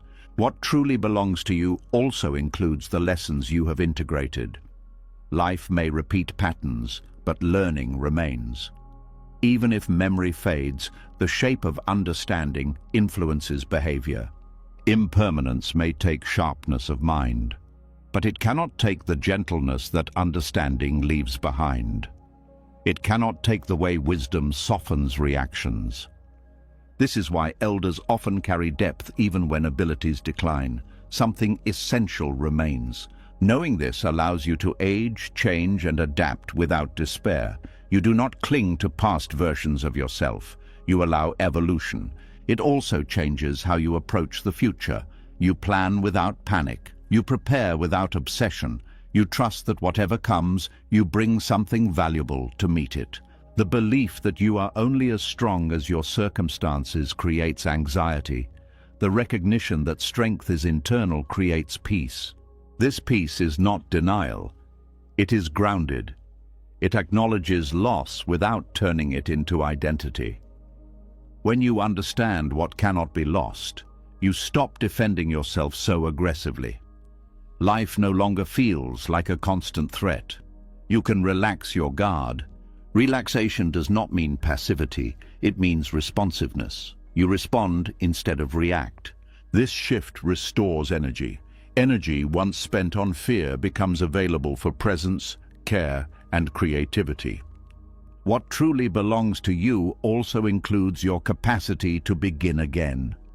Beginnings do not depend on what you still have. They depend on willingness. Willingness cannot be taken. It is an inner choice. As this understanding deepens, impermanence stops being the enemy. It becomes the context within which what truly matters is revealed. What falls away was never yours to keep. What remains was never at risk. This does not eliminate grief. It transforms it. Grief becomes the honoring of what passed, not the collapse of what remains. Life continues to change. Bodies age, circumstances shift, relationships evolve, but wisdom remains available, compassion remains possible, clarity remains accessible. These are not possessions in the usual sense. They do not belong to the ego. They belong to awareness itself. And awareness, once cultivated, cannot be taken by time, loss, or change. This is the quiet truth beneath non-attachment. You are not empty when things leave. You are revealed. What truly belongs to you has been with you all along. As the understanding of what cannot be lost settles into the body, another attachment quietly asks to be seen. Even when possessions, roles, and circumstances loosen their grip, there is often something deeper that still holds tight, not to what you have, but to who you believe you are. This attachment feels invisible because it has been there for so long, yet it is one of the strongest sources of suffering. There is a quiet tension in carrying a fixed sense of self, a constant effort to maintain an image, to protect a story, to remain consistent with an idea that once felt useful. This effort rarely rests, and beneath it lives a subtle fear. The fear of not knowing who you are if the story falls away. Identity begins as a practical tool. It helps organize experience. It gives language to memory. It allows communication and belonging. But over time, what began as a reference point hardens into a definition. The mind starts treating identity not as a description, but as a requirement, something that must be defended. When identity becomes fixed, life becomes threatening. Every change feels like a challenge to existence. Growth feels risky. Mistakes feel dangerous. Disagreement feels personal. The mind is no longer responding to events. It is protecting a self-image. This is where suffering intensifies. Not because life is harsh, but because identity is rigid. The need to be someone creates pressure. Pressure to behave consistently. Pressure to meet expectations. Pressure to live up to labels, both internal and external. This pressure narrows the range of possible responses. You are no longer free to change your mind, your direction, or your pace. Detachment from identity does not mean losing personality or memory. It means loosening the belief that you must remain the same in order to be valid. It means allowing identity to be fluid rather than fixed. Most suffering around identity comes from clinging to the past. This is who I am. This is what I do. This is how people know me. When life invites change, the mind resists. It would rather endure discomfort than face uncertainty. Identity clinging often hides inside pride. Pride in being strong, capable, kind, successful, spiritual, independent. These qualities are not problems. The problem arises when they become obligations. When you feel you must always be strong, always capable, always kind, always composed. This creates emotional exhaustion. You are no longer responding to life honestly, you are performing. Detachment from identity allows honesty. You can be strong one moment and tired the next. You can be confident one day and uncertain the next. These shifts are not failures. They are expressions of being alive. Identity also shapes how pain is experienced. When pain contradicts identity, suffering doubles. Someone who identifies as independent may feel ashamed, needing help. Someone who identifies as positive may feel guilty for sadness. Someone who identifies as wise may fear confusion. The pain is not the problem, the resistance is. When identity loosens, pain is allowed to be pain. It is not turned into a verdict on worth. This alone reduces suffering significantly. Identity clinging also fuels comparison. You measure yourself against others to confirm who you think you are. Comparison breeds anxiety because there is always someone who seems more aligned with the ideal. Detachment removes the scoreboard. Without the need to be someone specific, comparison loses relevance. You are not trying to prove anything. You are responding to what is real. The mind often fears that releasing identity will lead to emptiness or confusion. But what actually emerges is flexibility, a capacity to learn, a willingness to adapt. Identity becomes a tool rather than a prison. This flexibility supports growth. Growth requires letting old versions of yourself die. Identity clinging resists this death. It keeps outdated patterns alive long after they have lost relevance. Many people stay in careers, relationships and roles not because they are fulfilling, but because leaving would threaten identity. If I'm not this, who am I? Detachment from identity allows movement without collapse. This does not mean change must be constant. It means change is possible without fear. Identity also shapes how feedback is received. When identity is rigid, feedback feels like attack. When identity is flexible, feedback feels like information. This openness accelerates learning and deepens relationships. Detachment from identity also softens defensiveness. You no longer need to protect an image. You can admit mistakes. You can apologize. You can change course without shame. This creates trust. People feel safer around someone who is not guarding an ego. Conversations become real rather than strategic. Identity clinging also limits compassion toward others. When you are attached to being right, others must be wrong. When you are attached to being good, others must be flawed. Detachment dissolves this polarity. Without a fixed identity to defend, curiosity returns. You can listen without preparing a response. You can learn without feeling diminished. The need to be someone also interferes with presence. The mind is constantly checking whether behavior aligns with identity. Is this on brand? Does this fit who I am? This self-monitoring pulls attention away from the moment. Detachment allows full presence because there is no performance to maintain. You respond naturally. Authenticity emerges without effort. Identity also shapes memory. You remember events selectively to support the story of who you are. Detachment allows memory to be honest. You can acknowledge contradictions without anxiety. This honesty creates coherence, not the coherence of consistency, but the coherence of truth. Detachment from identity also changes how success and failure are experienced. Success is enjoyed without inflation. Failure is faced without collapse. Neither defines you. This stability does not come from certainty, it comes from openness. The mind often confuses identity with meaning. It believes that without a clear self-definition, life will feel meaningless. But meaning does not come from labels, it comes from engagement. When identity loosens, engagement deepens. You are not limited by roles. You can show up in unexpected ways. Creativity expands. Identity clinging also fuels fear of aging. Aging threatens familiar self-images. Detachment allows identity to evolve with the body. You are not trying to preserve youth or relevance. You adapt. This reduces anxiety about time. Time becomes a process rather than an enemy. Detachment from identity also softens grief. When loss occurs, you grieve without turning it into a statement about who you are now. You do not reduce yourself to the loss. This allows recovery without denial. Identity clinging can also trap people in victimhood. Past pain becomes identity. Letting go feels like betrayal of experience. Detachment honors pain without becoming it. You can acknowledge what happened without letting it define what is possible. The practice of releasing identity is gentle. It does not require erasing the self. It asks for curiosity. When a thought arises about who you are, you observe it.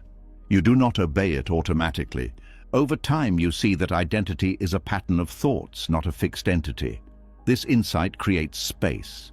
In that space, freedom appears. Freedom does not mean chaos, it means responsiveness. You respond to life rather than to self-concepts. This responsiveness allows growth without self-betrayal. You change because life invites change, not because you are running from yourself. Detachment from identity also supports emotional balance. When moods shift, you do not label yourself as broken or weak. You allow the shift. Emotions pass more quickly when they are not personalized. Personalization is expensive.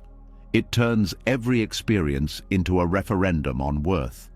Detachment reduces this cost. Without the need to be someone, you can simply be. Being does not require maintenance. It does not demand consistency. It is alive. This does not erase personality. Personality remains, but it is lighter. It adapts. It evolves. Detachment from identity also encourages humility. You recognize that who you are is not a finished product. This humility invites learning. Learning keeps life fresh. Identity clinging keeps life stale. When identity loosens, the fear of being wrong fades. Wrongness becomes part of learning rather than a threat. This openness strengthens resilience. You are not shattered by contradiction, you integrate it. Detachment from identity also improves compassion toward yourself. You stop punishing yourself for not living up to an image. You allow imperfection.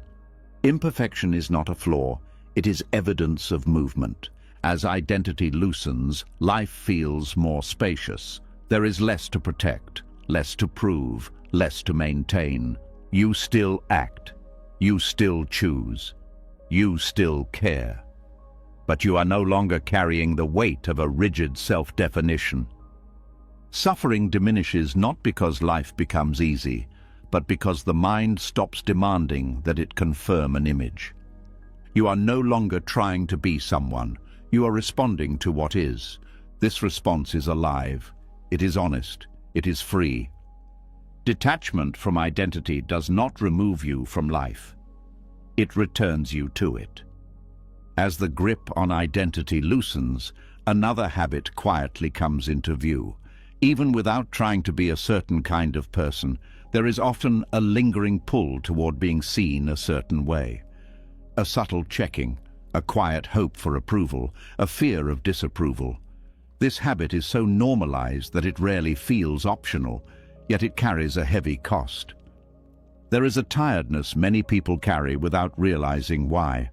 A background exhaustion that does not come from work or responsibility, but from constant self-adjustment, from monitoring reactions, from shaping words, emotions, and choices to remain acceptable. When identity softens, this performance becomes easier to see, and when it is seen, a new freedom becomes possible. The need for validation is learned early. Approval signals safety. Disapproval signals danger. This wiring makes sense when survival depends on belonging. But over time, the nervous system keeps responding as if acceptance is always at risk. Life becomes a stage. Every interaction becomes an audition. Detachment from approval does not mean rejecting connection. It means releasing the belief that your worth depends on being liked, praised, or agreed with. This belief is what creates the performance. Without it, something quiet and steady takes its place. Validation seeking shapes behavior in countless small ways. You soften opinions, you exaggerate agreement, you hide confusion, you suppress discomfort, you offer what is expected rather than what is true. Each adjustment seems minor, but together they create distance from yourself. This distance is felt as unease, a sense of not fully inhabiting your own life. The body tightens because it is always checking for danger. The mind stays alert for signs of rejection. Rest becomes difficult. Detachment from validation interrupts this cycle. When approval is no longer required for emotional safety, the system relaxes. You stop scanning for cues. Attention returns to the present moment. The quiet freedom here is not dramatic. It does not announce itself. It feels like space, space to speak honestly, space to pause, space to not know, space to disagree without hostility. Many people fear that without seeking approval they will become careless or unkind. But kindness driven by fear is fragile. It disappears under pressure. Detachment allows kindness to be chosen rather than performed. This makes it more reliable. When you no longer need validation, listening improves. You are not listening to be liked. You are listening to understand. This changes conversations. People feel less managed and more met. Detachment from approval also reduces emotional reactivity. Praise no longer inflates the ego. Criticism no longer devastates it. Feedback becomes information rather than identity verdict. This balance creates stability. You can receive input without losing center. You can adjust without collapsing. The need for validation often hides inside achievement. Success becomes proof of worth. Failure becomes shame. Detachment removes this burden. You can strive without tying outcomes to identity. This changes motivation. You work because it matters, not because you need recognition to feel okay. Effort becomes cleaner. Burnout decreases. Validation seeking also fuels comparison.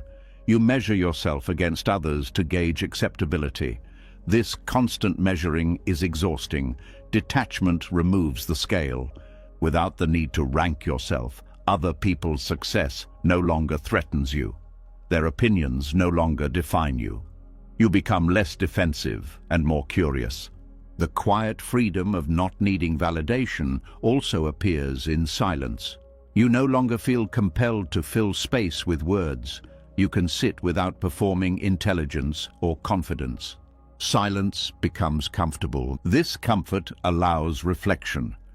Reflection deepens understanding. Understanding strengthens clarity. Detachment from approval also supports boundaries. When you do not need to be liked at all costs, you can say no without guilt. You can protect energy without self-attack. Boundaries strengthen relationships. They prevent resentment. They allow honesty. Validation seeking erodes boundaries because it fears rejection. Detachment restores them. This shift also reduces people-pleasing. Pleasing others often comes from fear, not generosity. Detachment allows generosity to be genuine. You give because you choose to, not because you are afraid not to. The body feels this difference. Tension reduces, breathing deepens. The nervous system exits constant alert mode. Detachment from validation also allows you to change your mind. Without needing consistency for approval, learning becomes easier. You can update beliefs without shame. This openness supports growth. Growth requires admitting not knowing. Validation seeking resists this because it wants to appear competent. Detachment values truth over image. The quiet freedom here also includes freedom from self-censorship. You stop editing yourself excessively. You speak more directly. This does not make you harsh. It makes you clear. Clarity reduces misunderstanding.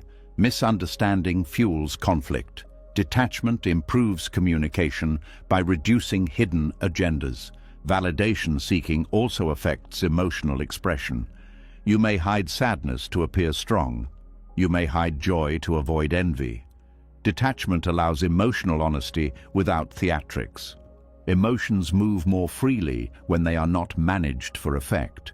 This prevents emotional buildup. Feelings pass rather than accumulate. The fear behind validation seeking is often the fear of exclusion. Detachment does not deny this fear. It places it in perspective.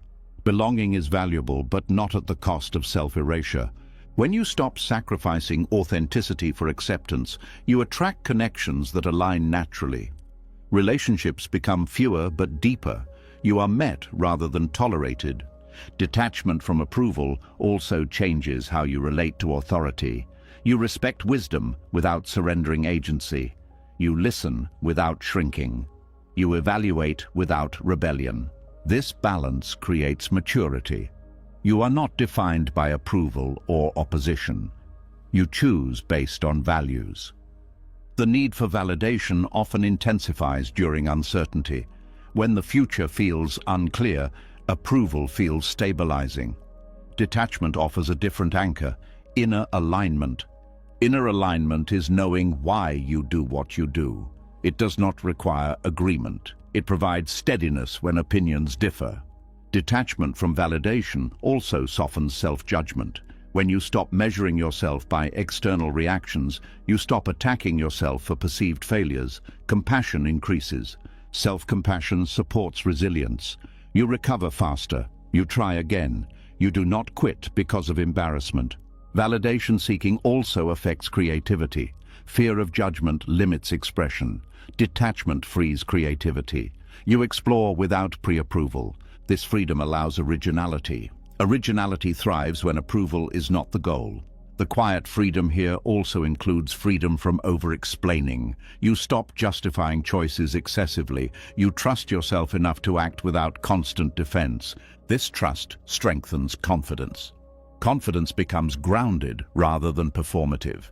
Detachment from approval also reduces resentment. When you stop expecting others to validate you, you stop blaming them for not doing so.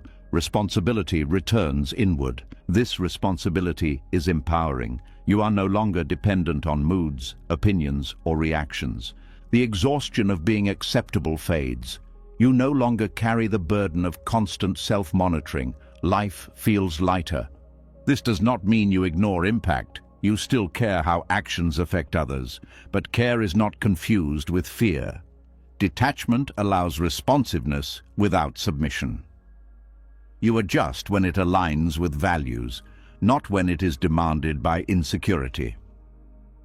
The quiet freedom of not needing validation shows up as ease. Ease in movement, ease in speech, ease in rest.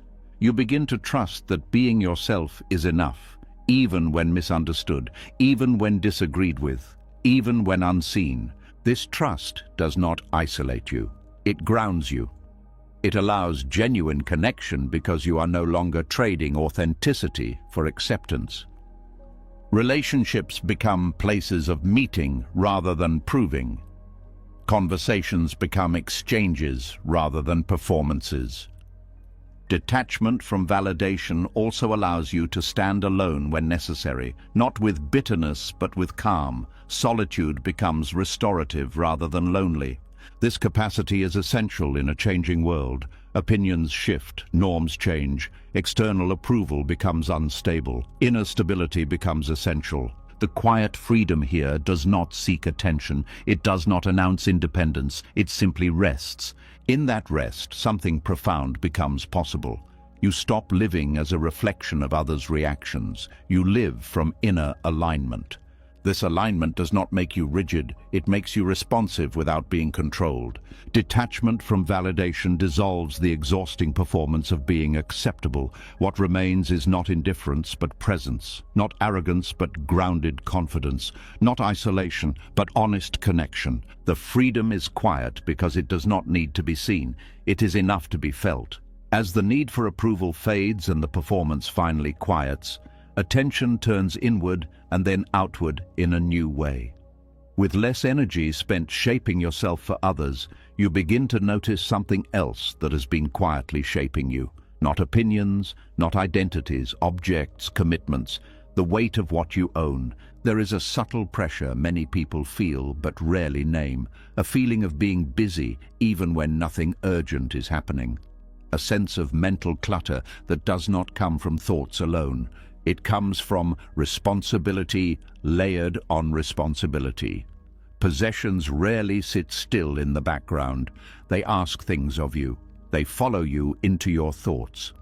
Owning less is often misunderstood as a lifestyle choice or an aesthetic preference, but at its core, it is about freedom of attention. Every possession carries a silent contract. It requires maintenance, protection, storage, decision-making, and emotional investment. Over time, these contracts accumulate. The mind becomes crowded. The phrase, "I own this," feels empowering at first, but slowly, ownership flips. What you own begins to own pieces of your attention. You remember to fix it. You worry about losing it. You plan around it. You insure it. You upgrade it. You defend it. None of this happens loudly. It happens quietly, continuously. Mental obligations are heavier than physical ones. You can put an object down, but the thought of it lingers. The mind keeps lists. What needs cleaning? What needs replacing? What might break? What others might think? These thoughts consume energy even when you are resting. Possessions multiply decisions. What to wear, what to use, what to keep, what to throw away. Each decision seems small, but together they drain clarity.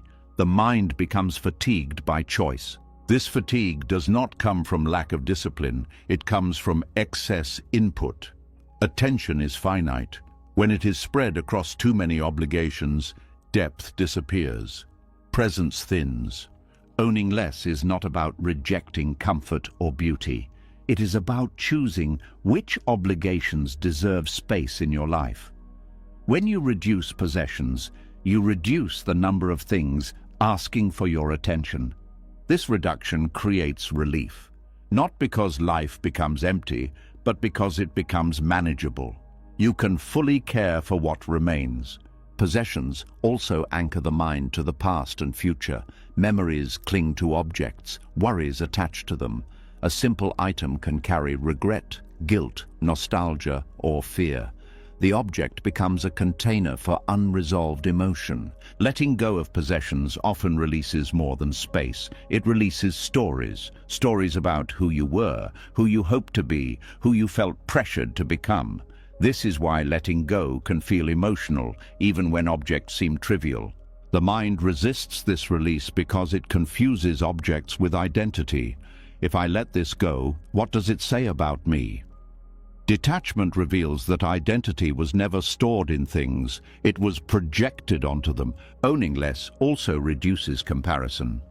Possessions are social signals. They invite judgment, envy, pride, and insecurity. When fewer signals are sent, the mind rests. You are less concerned with how you appear and more connected to how you feel.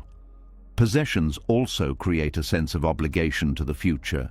You must earn enough to maintain them. You must protect them.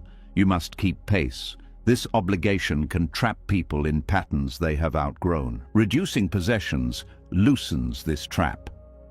It creates flexibility. When you need less, you have more options. Change becomes less frightening. Mental space increases when physical space is simplified. This is not magic. It is cause and effect. Fewer inputs create fewer demands. Fewer demands allow attention to settle. When attention settles, clarity improves. You think more clearly, you feel more deeply, you respond more thoughtfully. Possessions can also distract from emotional needs. Buying, collecting, and upgrading can become ways to avoid discomfort. When you own less, these distractions fade. You are left with yourself. This can feel uncomfortable at first, but discomfort is not harm. It is adjustment. Over time, the mind learns that it does not need constant stimulation to feel okay. Owning less also changes your relationship with time. Less time is spent organizing, maintaining, and managing. That time returns to you. You can rest without guilt. You can focus without interruption. Time is one of the most valuable forms of wealth. Possessions often trade time for convenience, but many also quietly steal it back through maintenance and worry. Owning less restores balance. Convenience is chosen intentionally rather than accumulated unconsciously. Possessions can also create emotional attachment loops. The more you invest in something, the harder it is to release it, even when it no longer serves you. This keeps life cluttered. Letting go breaks these loops. It teaches the mind that release is survivable. This lesson extends beyond objects into emotions, roles, and habits. Owning less also encourages gratitude for what remains. When there is less noise, what is present stands out. Quality replaces quantity. This does not require deprivation. It requires discernment. You choose what supports your life rather than what fills it. Mental obligations are often invisible because they are normalized. Everyone seems busy. Everyone seems overwhelmed. But overwhelm is not inevitable. It is often the result of unmanaged accumulation. Reducing possessions is one way to reclaim agency. You choose what deserves space in your mind. Possessions can also tie you to versions of yourself that no longer fit. Objects from past phases linger as reminders of expectations, failures, or pressures. Letting go allows growth. Growth requires space. Without space, new patterns cannot form. Owning less also reduces fear. Fear of damage, fear of theft, fear of loss. Each object adds a small amount of anxiety. Many small anxieties add up. When you own less, there is less to defend. The nervous system relaxes. This relaxation improves health. Stress decreases. Sleep improves. The body responds to simplicity. Owning less also sharpens values. When you choose fewer things, choices become intentional. You ask, does this support my life? Rather than, can I afford it? This question shifts focus from accumulation to alignment. Possessions also shape routines. More items create more steps create more friction. Simplifying reduces friction. Reduced friction allows flow. Tasks feel easier. Life feels smoother. Owning less does not mean rejecting abundance. It means redefining it. Abundance becomes space, time, clarity, and ease. These forms of abundance cannot be purchased. They are created by reduction. Possessions often promise happiness, but deliver maintenance. When this pattern is seen clearly, desire softens. You no longer expect objects to complete you. This softening frees energy. Energy returns to relationships, creativity, and rest. Owning less also encourages presence. You notice what is here rather than managing what is everywhere. Attention deepens. Presence improves experience. Even simple moments feel rich when attention is undivided. Possessions can also create emotional dependency.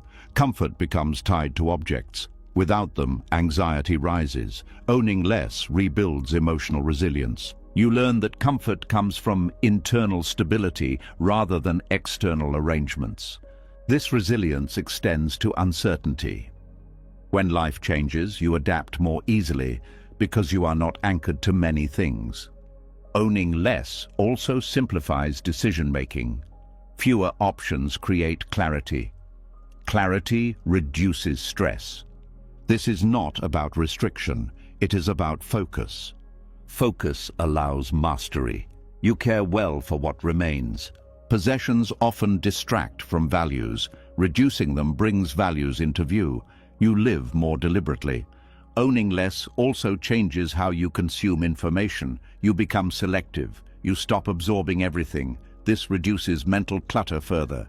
The mind becomes quieter. Thoughts slow. Awareness expands. This quiet is not emptiness. It is readiness.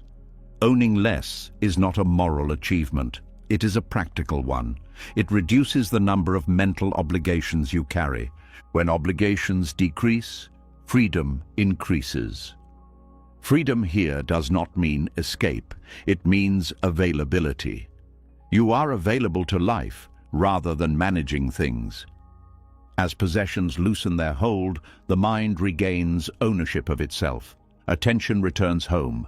What remains is not lack, but room. Room to think, room to feel, room to live without being pulled in too many directions. Owning less is not about what you give up. It is about what you regain, and what you regain is the mind itself. As the weight of possessions loosens and attention returns to its natural clarity, another form of attachment quietly comes into focus, one that is often harder to see than objects or approval. Attachment to people as we wish they were, not as they are. This attachment hides inside love, concern, hope, and responsibility, yet it creates a tension that slowly wears relationships down. There is a subtle ache many people feel in their closest connections, not because love is missing, but because reality is being resisted. A quiet struggle between what is and what should be. This struggle often goes unnoticed, yet it shapes how we listen, react, and care. Letting people be who they are begins with an uncomfortable truth. You cannot control another person's inner world. Their thoughts, emotions, pace of growth, and choices do not belong to you. Even when intentions are good, control slips in through expectation. Detachment in relationships does not mean stepping away or caring less. It means releasing the belief that love gives you the right to shape another person. It means choosing presence over pressure. Control often wears a caring mask. It says, "I just want what's best for you." But underneath is discomfort with uncertainty, fear that if things unfold differently, pain will follow. This fear drives subtle manipulation, advice that is really instruction, support that is really direction. When you resist who someone is, you stop seeing them clearly. You listen for what confirms your expectations rather than what is actually being said.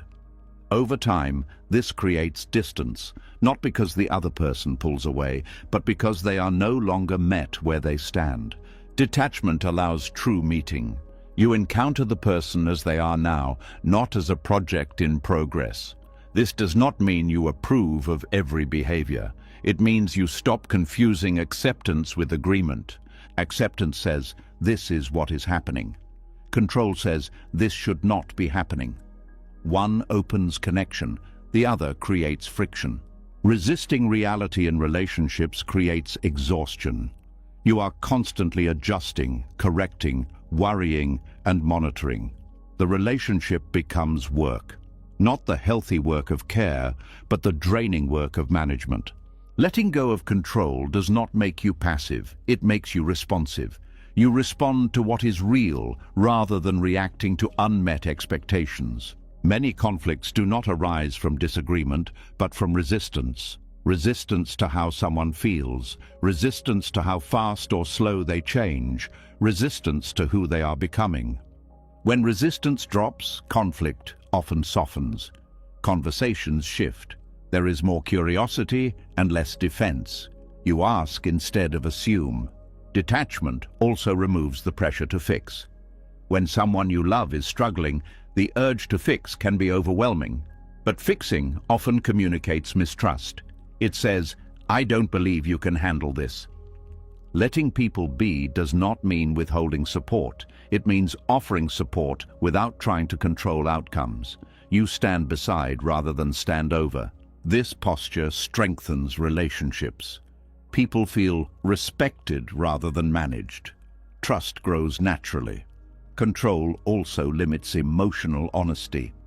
When people sense they must meet expectations to be accepted, they hide parts of themselves. Detachment creates safety for truth. Truth deepens intimacy. Letting people be also requires tolerance for discomfort. Growth is rarely neat. People learn through mistakes. Control tries to smooth the path. Detachment allows the path to unfold. This does not mean you ignore harm. Boundaries remain essential. Letting someone be who they are does not mean allowing abuse or neglect. Detachment supports boundaries because it separates acceptance from tolerance. You can accept that someone is acting in a certain way while still choosing not to engage with that behavior. This clarity reduces guilt and confusion. Detachment also softens disappointment. When you release rigid expectations, people no longer fail as often. You meet reality instead of a fantasy. This reduces resentment. Resentment often comes from unspoken contracts. If I care this much, you should change. Detachment dissolves these contracts. Care is offered freely, not conditionally. Letting people be also changes how love feels. Love becomes spacious. There is room for difference, room for silence, room for change. Attachment wants closeness through sameness. Detachment allows closeness through difference. This difference keeps relationships alive. When people are allowed to evolve, connection stays dynamic. When evolution is resisted, stagnation follows. Control also distorts communication. Advice becomes judgment. Questions become interrogations. Detachment restores neutrality. You speak without hidden agendas. Neutrality does not mean indifference. It means clarity. You are clear about what is yours to manage and what is not.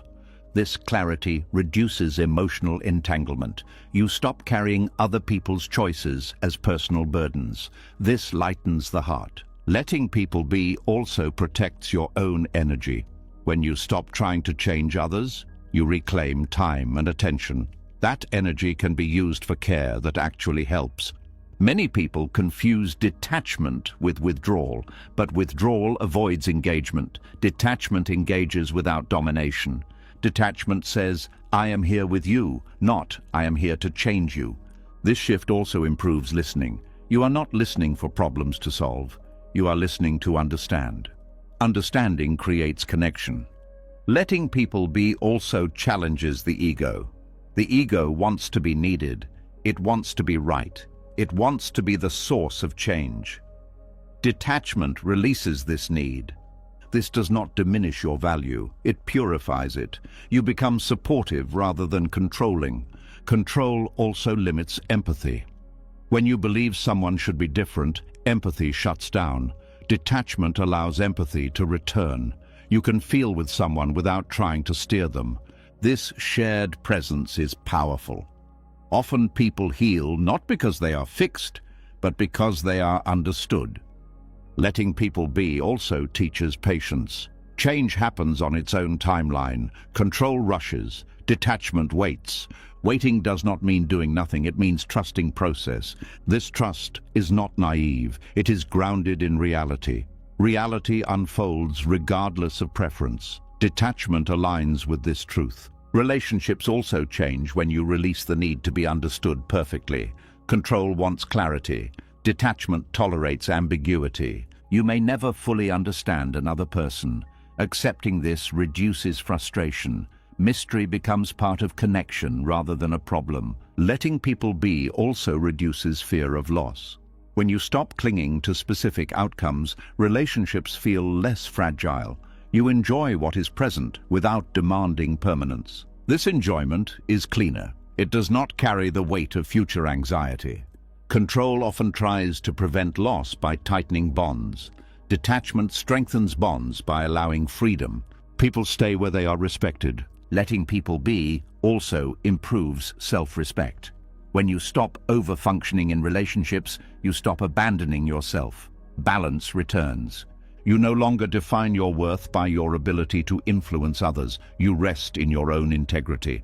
This integrity stabilizes relationships. You show up consistently without overextending. Detachment also changes how endings are handled. When relationships shift or end, you grieve without blame. You do not turn change into failure. This allows healing without bitterness. Letting people be also supports forgiveness. When you accept reality, you stop demanding that the past be different. Forgiveness becomes a release rather than a moral duty. Control keeps wounds open by replaying how things should have gone. Detachment allows closure. Relationships are living systems. They breathe, shift, expand, and contract. Control tries to freeze them. Detachment allows movement. This movement keeps relationships alive. Even distance can be held with respect. Letting people be does not mean lowering standards. It means clarifying them. You choose how you engage without trying to reshape others. This clarity reduces confusion. You know when to stay. You know when to step back. You know when to speak and when to listen. Detachment also invites humility. You recognize that your view is partial. Others have inner worlds you cannot fully access. This humility softens certainty. Certainty often fuels conflict. Letting people be also creates emotional safety. Safety does not come from agreement. It comes from respect. Respect says, you are allowed to be yourself, even when it is uncomfortable for me. This respect builds trust. Trust deepens connection. Detachment does not abandon relationships. It abandons illusions about control. When control fades, love becomes simpler. You care without managing. You support without steering. You connect without constricting. This simplicity is not shallow. It is grounded. The tension that once lived between expectation and reality dissolves. What remains is presence. Presence does not require improvement. It requires attention. And attention, when offered without control, becomes one of the most powerful forms of love. As the effort to control others softens and relationships begin to breathe again, another pattern becomes impossible to ignore. Even when intentions are loving, something tight can still live beneath the surface. A constant checking, a quiet worry, a feeling that love must be protected or it will disappear. This is where love slowly transforms into something heavier. Not because love is flawed, but because fear has entered it. There is a familiar tension many people feel in close relationships. A restlessness that does not come from lack of care, but from too much concern. Love feels alive, yet the nervous system stays alert. This alertness is not devotion, it is anxiety, and anxiety, when mixed with love, changes its shape. Love on its own is expansive. It opens attention, it allows curiosity, it trusts connection. But when fear of loss joins it, love contracts. It starts watching, measuring, anticipating danger. What once flowed naturally now requires effort. Attachment is the doorway through which fear enters love. Attachment says, I need this to stay the same for me to be okay. Love says, I am here with you as you are. These two voices cannot coexist peacefully for long. One invites presence, the other demands security. When fear of loss appears, the mind begins to monitor. Words are replayed. Silences are analyzed. Small changes feel significant. The heart stops resting and starts scanning. This is how surveillance replaces presence. Surveillance is subtle. It does not always look like control. Sometimes it looks like concern. Are you okay? Did something change? Why didn't you respond? These questions can be caring, but when driven by fear, they are not about understanding. They are about reassurance. Reassurance becomes a temporary relief rather than a foundation. It soothes anxiety briefly, but it does not resolve it. The mind quickly looks for the next signal. Love becomes exhausting because it never feels settled. Attachment also turns love into expectation. When fear is present, love begins to carry conditions. Unspoken rules form. You should make me feel secure. You should behave consistently. You should protect my peace. These expectations are rarely discussed, yet they shape reactions. When expectations are unmet, disappointment arises. not because harm occurred, but because fear feels exposed. The disappointment is not about the other person. It is about the loss of imagined safety. Emotional tension builds here. You want closeness, but closeness feels risky. You want connection, but connection feels fragile. The heart pulls forward while the mind braces for impact. This inner conflict is deeply draining. Love mixed with fear also narrows attention. Instead of seeing the whole person, you focus on behaviors that confirm or threaten security. Warmth becomes conditional. Mood fluctuates based on perceived stability. This fluctuation creates instability. The very thing attachment seeks to prevent begins to emerge. Relationships feel tense because they are being watched. Fear of loss also amplifies imagination. The mind fills gaps with stories. Silence becomes distance. Independence becomes rejection. Change becomes danger. These stories feel real because fear gives them urgency. Attachment does not trust what is happening now. It worries about what might happen next. Love lives in the present. Anxiety lives in the future. When anxiety dominates, love stops feeling safe. Both people sense the tension. One feels watched. The other feels insecure. Neither feels fully at ease. Attachment also changes communication. Conversations become strategic. You choose words carefully to avoid upsetting balance. Honesty feels risky. You may hide feelings to maintain peace or express them explosively when tension builds. Neither pattern supports intimacy. Intimacy requires safety. Safety requires freedom from constant evaluation. Love mixed with fear also struggles with autonomy. When someone you love needs space, fear interprets it as withdrawal. Instead of respecting independence, attachment tightens. This creates pressure. Pressure does not create closeness. It creates resistance. The more pressure is applied, the more distance appears. Attachment then interprets this distance as confirmation of fear, and the cycle deepens. This cycle often repeats without awareness. People believe they are loving deeply, but they are actually managing anxiety. The energy goes into prevention rather than connection. Fear-based love also turns small conflicts into major threats. Disagreements feel dangerous because they suggest instability. Instead of addressing the issue, the mind focuses on preserving the relationship at all costs. This avoidance prevents resolution. Issues remain unresolved. Resentment accumulates. Love becomes tense. Attachment also fuels emotional dependency. When your sense of safety depends on another person's behavior, love becomes fragile. Any shift feels destabilizing. Detachment restores balance. It does not remove love. It removes fear's authority within love. It allows connection without dependency. When fear loosens, love regains its natural qualities. Curiosity returns. Listening deepens. Space becomes safe again. Without fear of loss dominating, you no longer need constant reassurance. Trust grows not because guarantees exist, but because resilience does. Love without anxiety feels lighter, not weaker, lighter. There is room for silence, room for difference, room for change. Attachment also turns love into self-monitoring. You watch yourself closely. Are you too much, not enough, saying the right thing? This self-surveillance pulls attention away from connection. Detachment releases this performance. You show up as you are. Authenticity returns. When love is no longer tied to fear of loss, emotional expression becomes cleaner. You share feelings without using them to secure reassurance. You listen without needing to defend.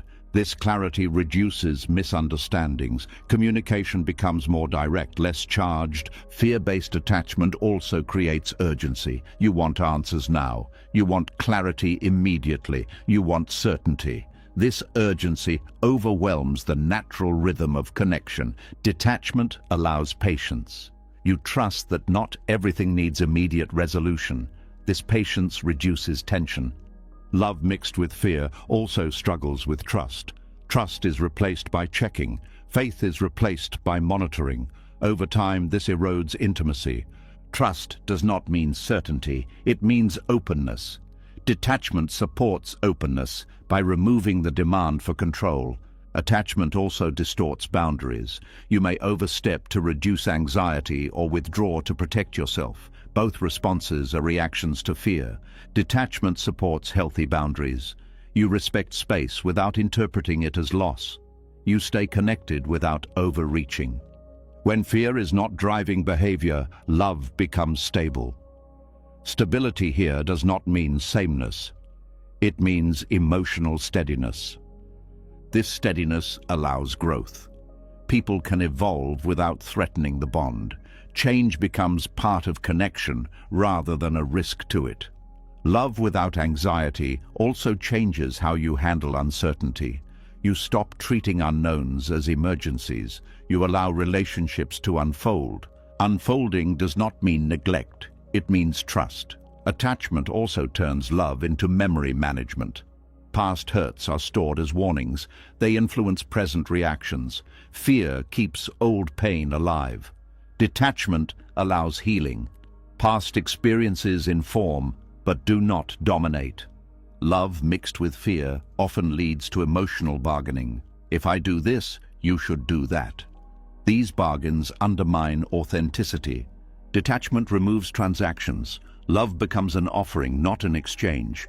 This shift does not remove commitment. It deepens it. Commitment chosen freely is stronger than commitment enforced by fear. Love without anxiety also allows joy to be full. When fear is present, joy is always shadowed by what if. Without fear, joy stands alone. This does not make joy permanent, it makes it complete. Attachment often confuses intensity with depth. Fear creates intensity. Detachment creates depth. Depth is steady. It does not spike and crash. It grows quietly. Love mixed with fear also limits compassion. Fear focuses inward. Detachment opens outward. Compassion flows when you are not consumed by your own insecurity. Detachment does not remove vulnerability. It supports it. Vulnerability without fear is intimacy. Vulnerability with fear is exposure. This difference matters.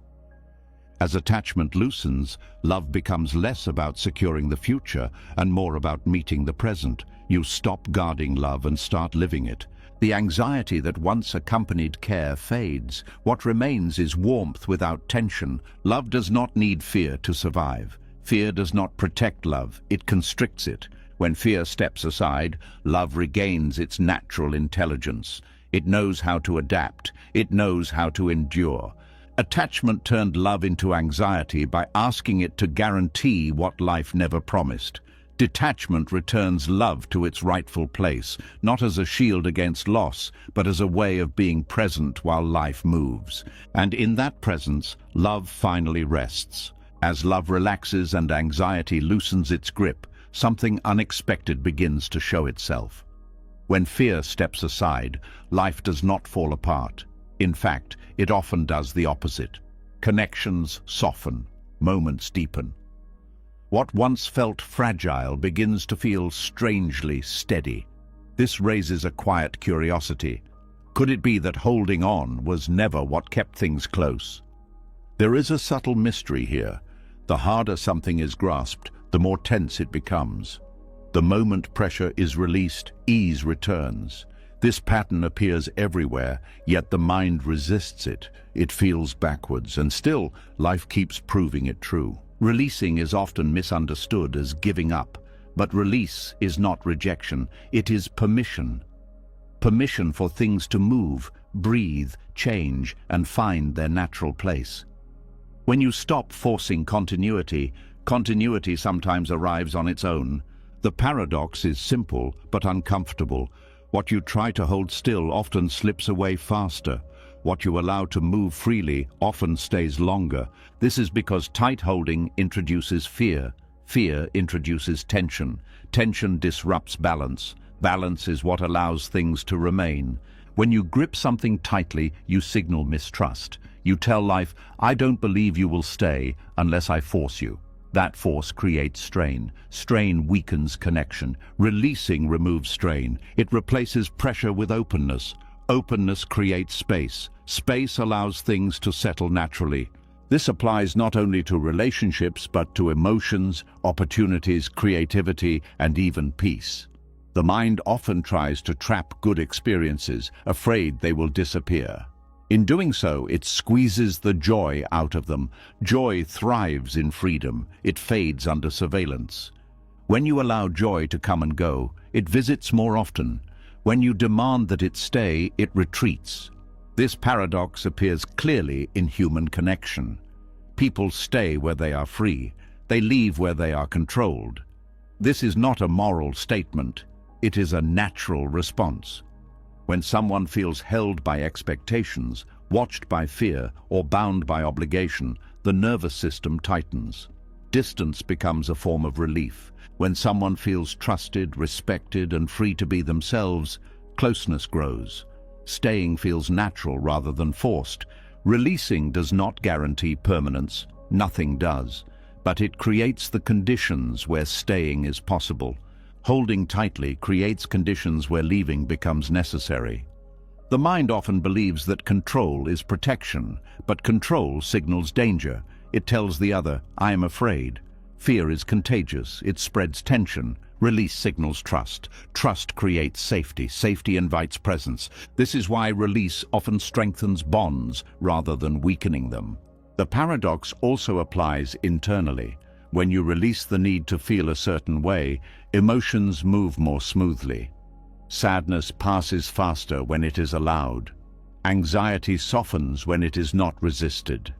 When you cling to emotions, they linger. When you fight them, they harden. When you allow them, they complete their cycle. This is not resignation. It is cooperation with how the mind works. Thoughts behave the same way. The more you try to stop a thought, the louder it becomes. When you allow it without engagement, it fades on its own. Release removes friction. Friction creates heat. Heat creates suffering. This paradox also shapes creativity. Ideas flow when there is freedom. When you try to force inspiration, it disappears. When you allow play, creativity returns. Artists, writers, thinkers often discover this through experience. Effort helps, but pressure kills. Discipline supports creation. Control suffocates it. Releasing outcome allows process. Process is where life happens. The paradox also applies to growth. When you cling to who you think you should be, growth slows. When you release identity, growth accelerates. Growth requires letting go of outdated versions of yourself. Holding on delays evolution. Release invites it. Even confidence follows this pattern. When you try to appear confident, you become tense. When you allow uncertainty, confidence emerges naturally. Confidence is not the absence of doubt. It is comfort with movement. Releasing does not mean you do nothing. It means you act without gripping the result. You engage fully, then let go of how it turns out. This is the difference between effort and attachment. Effort is clean. Attachment is heavy. Effort says, I will do my part. Attachment says, this must work or I am not okay. Life responds better to effort than to demand. The paradox also reshapes how loss is experienced. When you release before loss happens, loss hurts but does not shatter. When you cling until the end, loss feels like collapse. Release builds emotional flexibility. Flexibility absorbs impact. Rigidity breaks. This is why people who practice letting go often recover faster from change. They are not less affected. They are less destroyed. Releasing also improves decision-making. When you are not attached to a single outcome, you see more options. Creativity increases. Fear decreases. Attachment narrows vision. Release widens it. The paradox appears even in physical balance. Tight muscles fall. Relaxed muscles adjust. Balance requires movement, not stiffness. Life mirrors this truth everywhere. The mind struggles with this because release feels like risk. It feels like stepping into uncertainty without armor. But armor restricts movement. Movement is how you stay upright. Release is not passive, it is responsive. You stay engaged, but you stop bracing. This is why releasing often brings relief. The body senses reduced threat. The nervous system settles. When the nervous system settles, connection improves, communication improves, perception sharpens. The paradox also affects how time is experienced. When you cling to moments, time feels fast and anxious. When you allow moments to pass, time feels fuller. You stop chasing time, you inhabit it.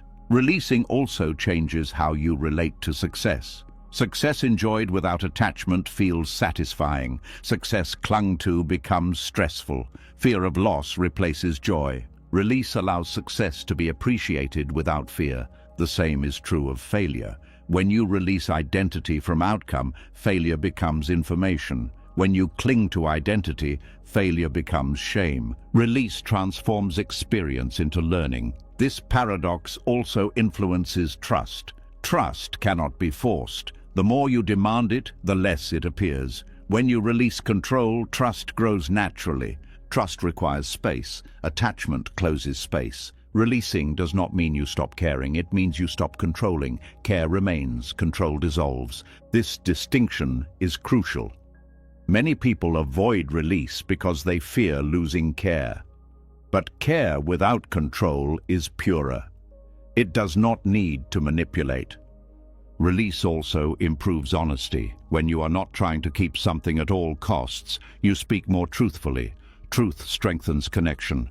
Attachment encourages silence and performance. Release encourages authenticity. The paradox shows up in happiness as well. When you chase happiness, it slips away. When you allow moments of contentment, happiness appears quietly. Happiness resists pursuit. It responds to presence. Release creates presence. Attachment creates pursuit. The mind often argues that release is irresponsible, but release is not neglect. It is realism. You acknowledge what you can influence and what you cannot. This clarity prevents wasted energy. Energy returns to what is actually possible. The paradox also affects patience. When you release urgency, things unfold more smoothly. When you rush, you create resistance. Resistance slows progress. Release aligns timing. This does not mean waiting passively, it means acting without panic. Releasing also softens fear of endings. When you allow things to come and go, endings feel less catastrophic. You have practiced letting go. Practice builds skill. Skill builds confidence. The paradox also reshapes attachment to meaning. When you try to define meaning tightly, life feels rigid. When you allow meaning to evolve, life feels rich. Meaning grows through experience, not control. Release also supports compassion. When you release expectations of others, compassion flows. When you cling to how others should be, judgment rises. Compassion strengthens bonds. Judgment weakens them. The paradox is especially visible in parenting, leadership, and care. Guidance without control supports growth. Control without trust creates rebellion. Releasing allows others to find their own balance. The mind often fears that release will lead to chaos. But chaos often comes from resistance.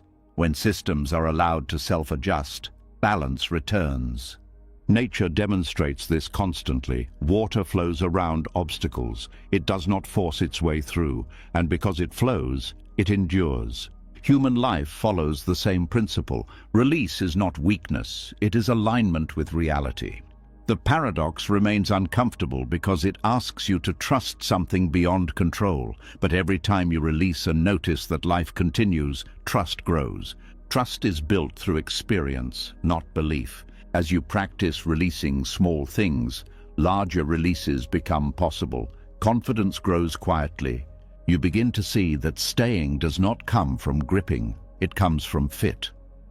Things stay where they belong. When you release, you allow fit to reveal itself. What stays after release is what was never dependent on force. This understanding changes how you hold everything. Relationships, plans, identities, even life itself. You hold lightly, not because you do not care, but because you understand. And in that understanding, something surprising happens. What is allowed to come and go naturally often stays longer than what is tightly held, not because you demanded it, but because it was free. As the understanding of release settles more deeply, something becomes clear.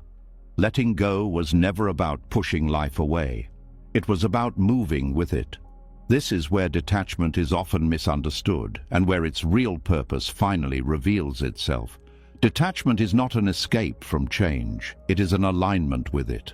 There is a quiet discomfort many people carry when they hear the word impermanence. It sounds like loss, like instability, like something to tolerate rather than understand. Yet impermanence is not a threat. It is the basic condition of being alive. The problem has never been that things change. The problem has been the expectation that they should not. Expectation creates friction. Friction creates suffering.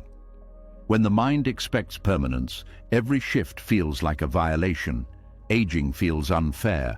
Endings feel cruel. Uncertainty feels dangerous. Detachment removes this expectation, not by numbing the heart, but by educating it.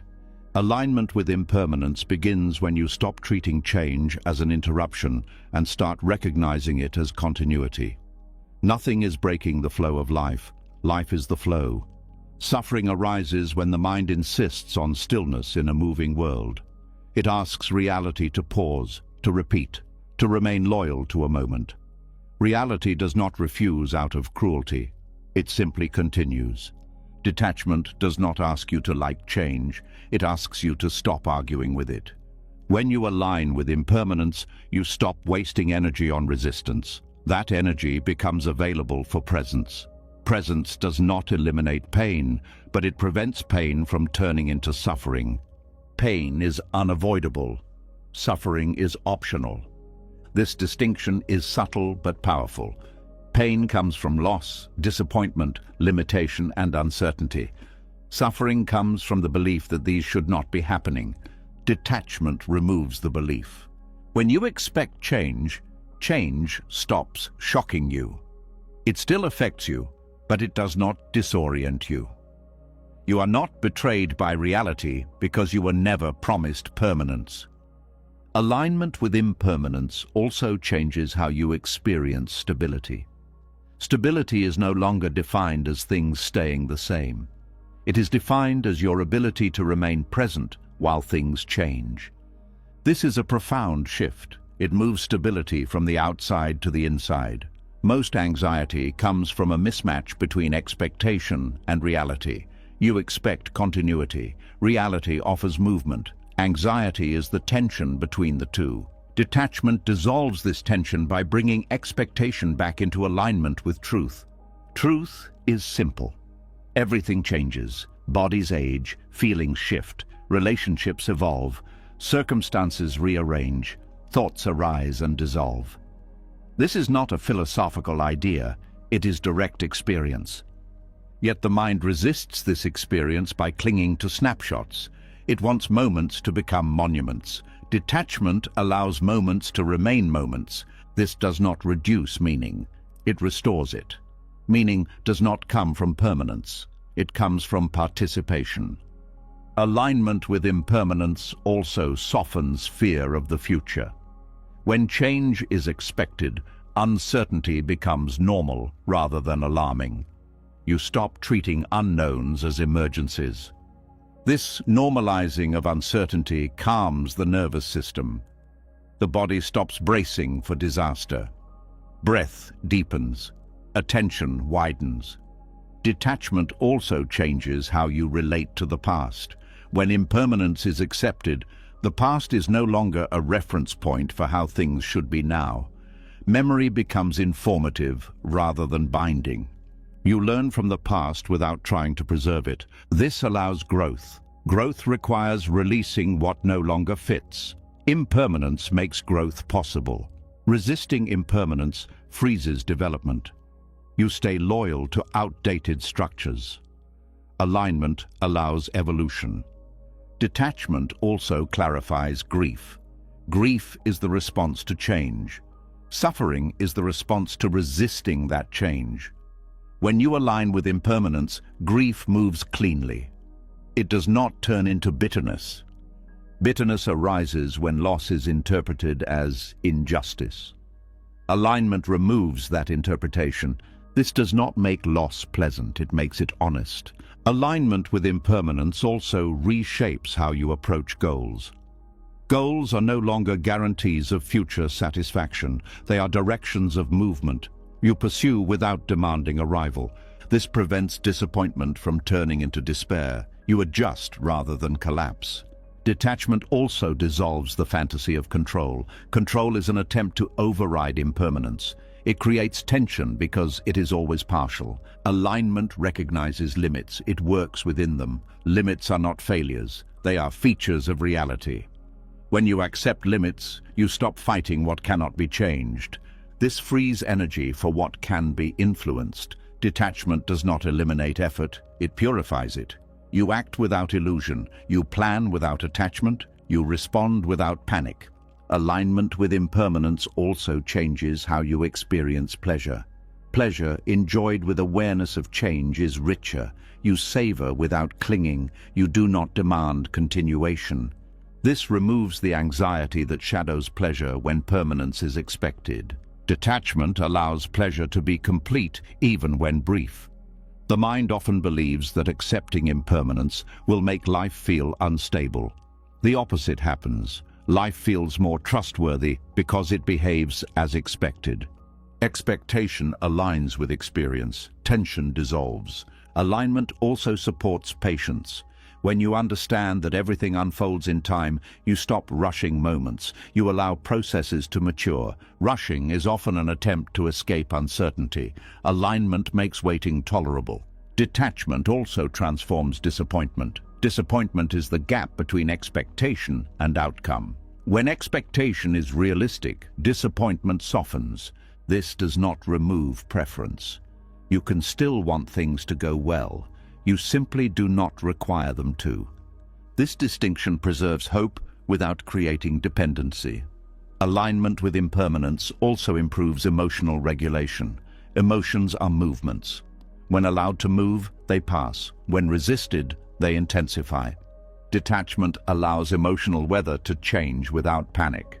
You stop labeling emotions as problems. You experience them as information. This reduces internal conflict. Detachment also changes how you relate to others' changes. When people evolve, you do not interpret it as loss of stability. You adjust. This flexibility supports long-term connection. Alignment with impermanence also reframes aging. Aging is not decline, it is transformation. Resisting it creates suffering. Aligning with it creates dignity. You work with your body rather than against it. Detachment also influences how you experience uncertainty in the world. Economic shifts, cultural changes, global events. When impermanence is expected, uncertainty does not collapse your inner world. You stay informed without being consumed. This resilience is essential in a changing world. Alignment with impermanence also dissolves nostalgia's grip. Nostalgia becomes appreciation rather than longing. You remember without wishing to return. This frees you to live forward. Detachment also reduces regret. Regret often comes from clinging to how things should have been. Alignment allows you to accept what was without trying to rewrite it. Acceptance restores energy to the present. Alignment with impermanence also supports forgiveness. Forgiveness is easier when you stop expecting the past to be different. You accept that people acted within conditions that no longer exist. This understanding softens judgment. Detachment does not remove responsibility, it clarifies it. You are responsible for how you respond now, not for freezing the past. Alignment with impermanence also changes how you experience meaning. Meaning is no longer tied to permanence. It is tied to presence and participation. You stop asking life to last forever to matter. This frees you to engage fully without fear. Detachment also reduces existential anxiety. Fear of death often comes from clinging to permanence. Alignment with impermanence allows you to live fully without demanding immortality. This does not erase fear completely. It places it in context. Alignment with impermanence also encourages humility. You recognize that you are part of a larger process. This reduces ego-driven struggle. Humility does not diminish worth, it grounds it. Detachment allows you to meet life honestly, without fantasy, without denial, without escape. Escape avoids impermanence. Alignment embraces it. This embrace is not dramatic, it is quiet. It shows up as reduced resistance, increased flexibility, and deeper presence. Life continues to change. That will not stop. What can stop is the inner battle against that change. Detachment ends the battle. When you stop expecting things not to change, suffering loosens its grip, pain still visits, loss still happens, but the added layer of mental resistance fades. This is not resignation, it is cooperation. Cooperation with reality creates peace. Peace does not require stillness, it requires alignment. Alignment with impermanence is not a technique, it is a way of seeing. When you see clearly, effort reduces, the mind rests. And in that rest, life does not shrink, it expands. Not because it stays the same, but because you finally move with it. As alignment with impermanence settles into understanding, attention naturally turns backward. Not out of longing, but because something unresolved often waits there. Even when the present feels calmer, the mind has a habit of returning to old scenes, replaying moments, and whispering familiar questions. What if I had chosen differently? What if I had known then what I know now? This quiet pull toward the past can drain more energy than any future worry. There is a particular heaviness that comes from unfinished inner conversations, a sense that something is still owed to a moment that no longer exists. This is where regret lives, and this is where detachment begins to offer its most gentle relief. Regret is not simply memory. It is attachment to an alternate version of reality. It is the belief that the past should have unfolded differently, and that because it did not, something essential was lost forever. This belief keeps the mind turned backward, investing energy in scenes that cannot respond. Detachment dissolves regret, not by erasing memory, but by releasing the demand that the past be rewritten. It recognizes a simple truth. What happened already belongs to impermanence. Clinging to it does not change it. It only steals from now. Most regret is fueled by hindsight. The mind looks back with information that was not available at the time and judges past decisions by present awareness. This creates an unfair standard. You punish a former version of yourself for not knowing what only time could teach. Detachment restores fairness. It allows you to see past choices in their true context. You acted with the understanding, resources, and emotional capacity you had then. Expecting more is not wisdom, it is cruelty. Regret also often confuses responsibility with blame. Responsibility means learning. Blame means staying stuck. Detachment keeps the lesson and releases the punishment. When attachment to what should have been loosens, memory becomes informative rather than accusatory. You can reflect without reliving. You can remember without reopening wounds.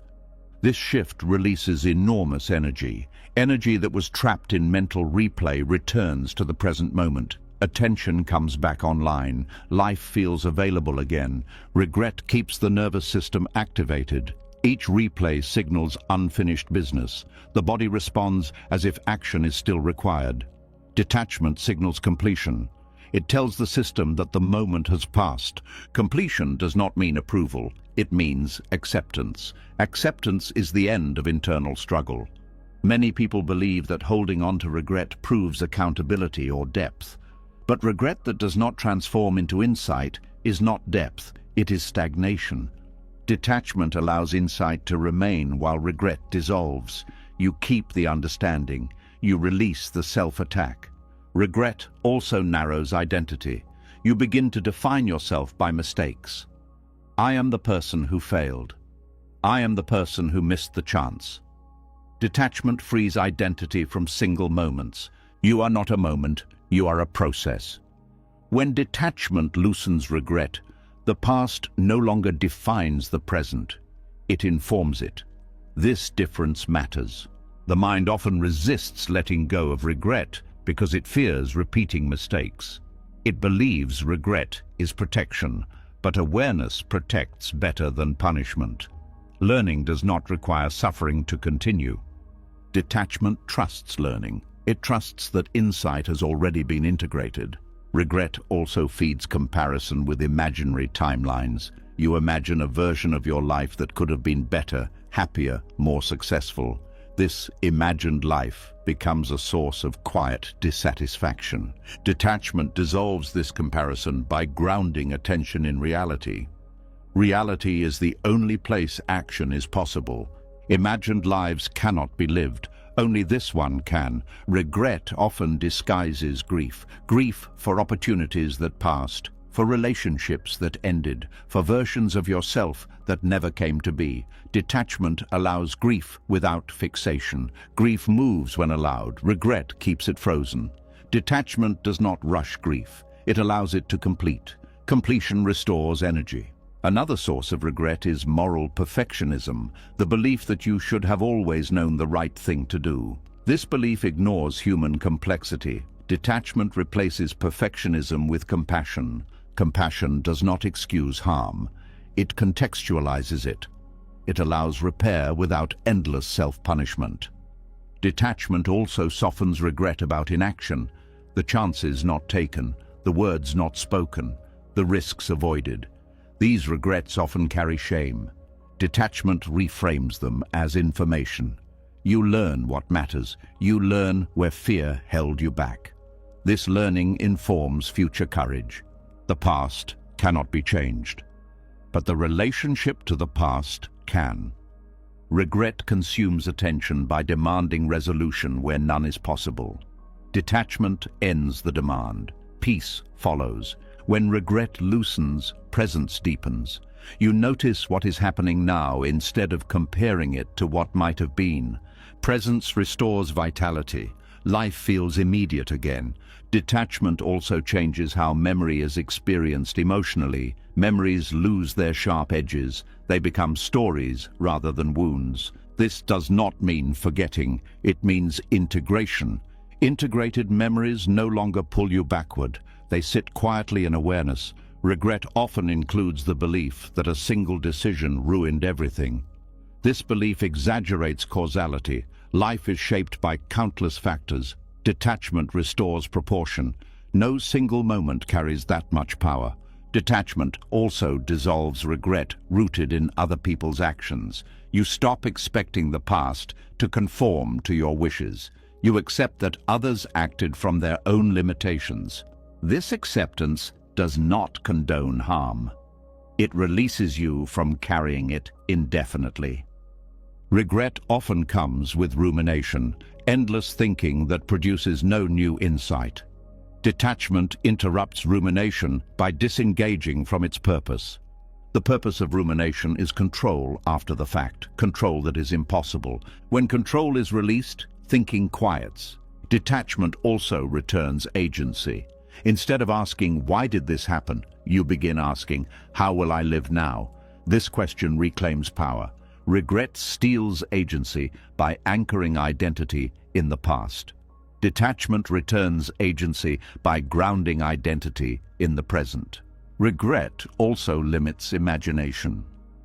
When the mind is stuck correcting the past, it cannot envision new possibilities. Detachment frees imagination. Imagination directed forward is creative. Directed backward, it is destructive. Detachment redirects imagination toward what can still be shaped. Regret can also attach to perceived wasted time, years spent in the wrong job, relationship, or mindset. Detachment reframes these years as preparation rather than loss. Nothing lived is wasted if it teaches. Detachment allows you to harvest meaning from experience rather than mourn its cost. This harvest feeds wisdom. Wisdom strengthens presence. Regret also fuels fear of future mistakes. You become hesitant, overcautious. Detachment restores trust in your ability to respond. You cannot guarantee perfect choices. You can trust your capacity to adapt. This trust reduces anxiety. Anxiety thrives on the belief that mistakes are fatal. Detachment disproves this belief. Detachment also softens regret tied to identity change. I used to be different. I should still be that person. Detachment allows identity to evolve without nostalgia. Change becomes growth rather than loss. Regret often comes from believing you missed your only chance. Detachment recognizes that life offers many openings, not just one. Opportunities change shape. They do not disappear completely. Detachment dissolves the myth of the single correct path. There are many paths. Each teaches something different. Regret clings to one imagined path. Detachment embraces multiplicity. This embrace reduces pressure. You stop living as if every choice must be perfect. Detachment also changes how apologies are experienced. You can apologize sincerely without remaining trapped in guilt. Guilt transforms into responsibility. Responsibility looks forward. Guilt looks backward. Detachment supports repair. Repair heals relationships and the self. Regret often isolates. It keeps you alone with your thoughts. Detachment reconnects you to life. When you stop arguing with the past, the present welcomes you back. Energy returns, curiosity returns, engagement returns. Detachment also improves forgiveness of self. Self-forgiveness is not forgetting, it is releasing the need to punish. Punishment does not improve the past, it only darkens the present. Detachment ends the punishment. This ending creates relief. Relief creates openness. Openness allows life to flow again. Regret fades not because the past changes, but because your relationship to it does. The past becomes complete. Completion frees attention. Attention returns to now, and in the present moment, something becomes clear. Life did not wait while you were looking back. It has been here all along, ready to be lived. Detachment restores you to it. As the weight of regret loosens and the mind returns more fully to the present, another layer of attachment quietly reveals itself. It is more subtle than clinging to the past and harder to notice than fear of loss. It hides behind good intentions, strong emotions, and even the desire to love deeply. This is the attachment that does not protect connection, but protects an image of the self. There is a quiet discomfort in realizing this. The possibility that what feels like love, loyalty, or care may sometimes be driven by something else. Not cruelty, not selfishness in the obvious sense, but ego operating softly, wearing the mask of emotion. Emotional clinging often looks sincere. It feels intense, it feels personal, but intensity does not guarantee authenticity. Sometimes it signals insecurity, trying to preserve a story about who you are. The ego does not always shout. Often it whispers. It does not always demand attention. Sometimes it asks for reassurance. It wants to be seen as important, needed, irreplaceable, good, right, or special. Emotional attachment can become the tool it uses to protect these identities. Attachment becomes ego-driven when the relationship serves as a mirror more than a meeting, when the primary concern shifts from connection to confirmation, from being with someone to being validated by them. This shift is subtle, it happens quietly. You begin to care not just about the person, but about what the relationship says about you, your worth, your role, your image. When attachment protects self-image, reactions intensify. Disagreement feels threatening, distance feels personal, change feels like rejection. These reactions are not about losing connection. They are about losing identity. The ego fears invisibility. It fears being ordinary. It fears being wrong. Emotional clinging reassures the ego that it matters, that it is central, that it is secure. This is why attachment often becomes strongest when self-image feels fragile. During uncertainty, transition, or loss of role, emotional clinging increases. The ego looks for something to hold onto, something to stabilize the sense of self. In these moments, attachment is not about love, it is about grounding identity. This is not a moral failure, it is a human pattern. But when left unseen, it distorts connection. When ego is involved, listening changes. You listen not to understand, but to confirm your role. Are you appreciated, needed, acknowledged? When these confirmations are missing, discomfort arises. The discomfort is often misinterpreted. It feels like relational insecurity, but it is identity insecurity. Attachment driven by ego often demands reassurance, not because love is lacking, but because self-image feels unstable. The reassurance temporarily soothes, but it does not resolve the underlying need. This creates a cycle. The more reassurance is sought, the more fragile self-image becomes. Dependence grows, anxiety increases. Genuine connection does not require constant confirmation, ego-driven attachment does. Another sign of ego behind clinging is the need to be indispensable. When attachment is healthy, you want the other to be well, even if that means independence. When ego is involved, independence feels threatening. You may say you want the other to grow, but feel uneasy when they do. This unease reveals attachment to a role rather than to the person. Roles feed ego: caretaker, protector, advisor, the one who understands. These roles are not wrong, but when identity is fused with them, attachment forms. When someone no longer needs you in the same way, ego interprets it as loss of value. Emotional clinging intensifies, not to preserve connection, but to preserve relevance. This is why attachment often shows up as subtle control, advice given when not asked, help offered when not needed, concern expressed repeatedly. These actions can look loving, but they often protect identity. Control reassures ego that it still matters. Genuine connection does not need control. It respects autonomy. Ego-driven attachment struggles with this. The ego also attaches to being right. Emotional clinging can form around shared beliefs, values, or narratives. When these are challenged, attachment reacts strongly. Not because connection is threatened, but because self-image is. You are no longer defending an idea. You are defending who you think you are. This is why some emotional conflicts escalate quickly. The stakes feel high because identity feels at risk. Attachment protects ego by narrowing perspective. You become less curious, less open. You cling to familiar interpretations. This limits growth. Growth threatens ego because it requires letting go of certainty. Attachment resists this. It prefers stability over truth. When ego is involved, emotional reactions feel justified. You tell yourself you are reacting because you care, but caring does not require rigidity. Ego does. Another sign of ego behind attachment is comparison. You compare how much you give versus how much you receive, how much you care versus how much the other seems to care. These comparisons fuel resentment. Resentment is often ego hurt by unmet expectations. Genuine connection does not keep score. Ego-driven attachment does.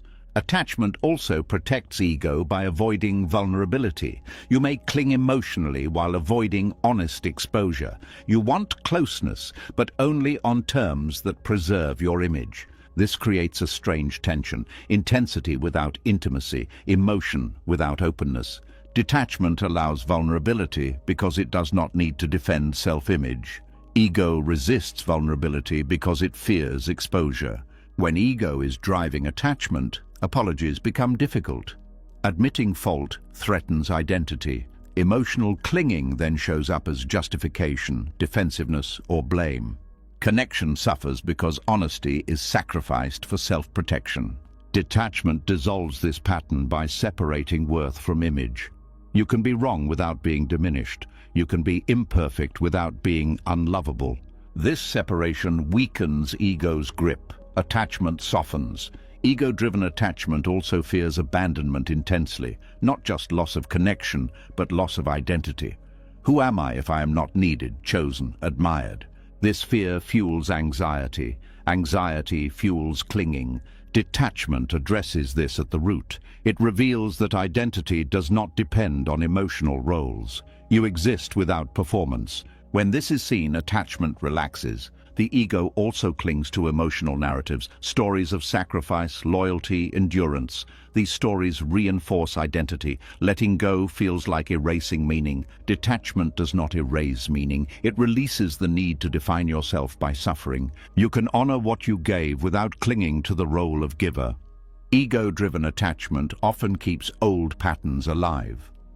Even when relationships change, the ego wants to preserve familiar dynamics.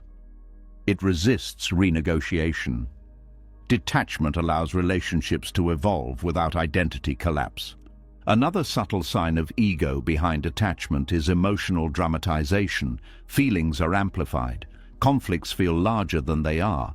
This dramatization keeps the ego central. Drama maintains significance. Detachment removes the need for significance. This does not make life flat.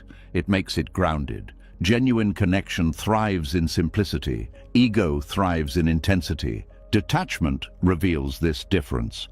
You begin to notice when emotional reactions are about connection and when they are about image. This noticing creates space. In that space, choice appears. You can choose to respond rather than react, to listen rather than defend, to release rather than cling. Ego resists release because release feels like diminishment. But release actually expands capacity. When you stop protecting self-image, you become more available, more present, more responsive. Connection deepens because there is less agenda. Detachment also reduces emotional exhaustion. When you are no longer maintaining an image, energy returns. You stop managing perception. This energy supports genuine care, care without self-reference. Ego-driven attachment often confuses being needed with being loved. Detachment clarifies the difference. Love does not require dependency. Ego prefers it. When dependency fades, love becomes lighter, not weaker, lighter. Detachment does not remove emotion, it removes distortion. Emotions become signals rather than strategies. They inform rather than manipulate. This clarity improves relationships. Conflicts are addressed directly. Needs are expressed honestly. Boundaries are respected. Ego-driven attachment resists boundaries. Boundaries limit access to validation. Detachment welcomes boundaries. They protect clarity. Another ego pattern behind attachment is fear of being replaced. This fear is rooted in comparison and scarcity. Detachment dissolves scarcity by grounding worth internally. When worth is internal, replacement loses meaning. Connection becomes about fit rather than competition. Detachment also weakens jealousy. Jealousy often protects ego status. When status is irrelevant, jealousy fades. This does not mean you stop caring, it means you stop ranking. Ego-driven attachment often seeks exclusivity to secure identity. Detachment allows openness without fear.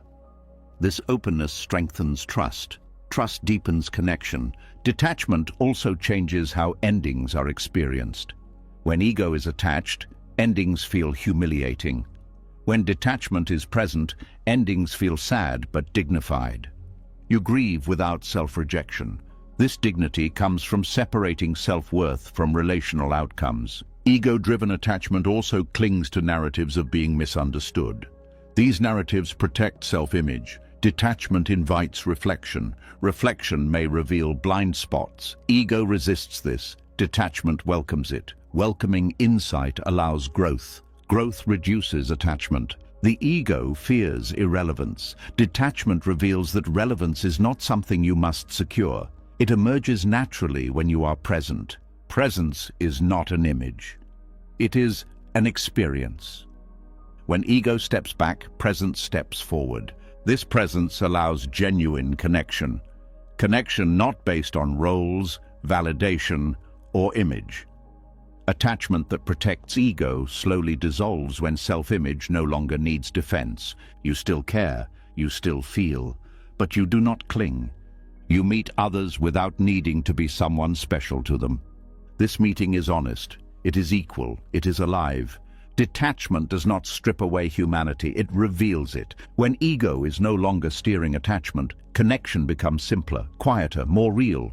You are no longer holding on to be seen. You are present to see. And in that presence, genuine connection finally has room to exist.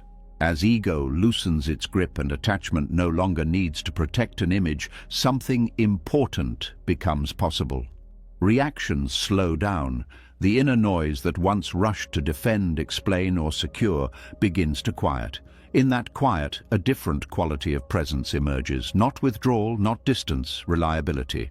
There is a common misunderstanding that detachment makes people less committed, less caring, or less dependable.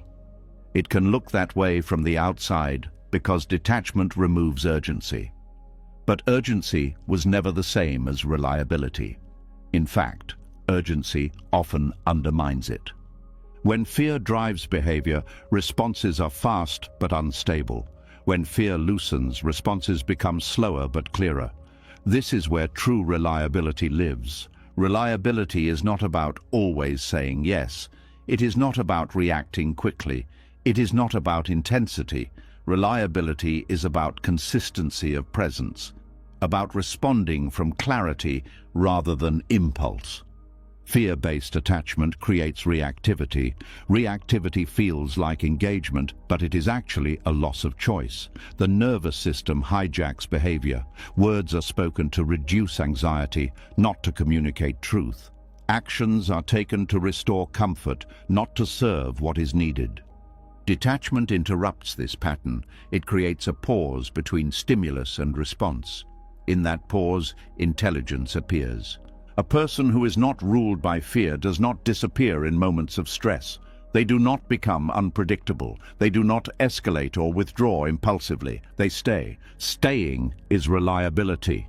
Fear pulls people away from the present moment. It pushes them into defense, explanation, or control. Detachment brings them back to what is actually happening.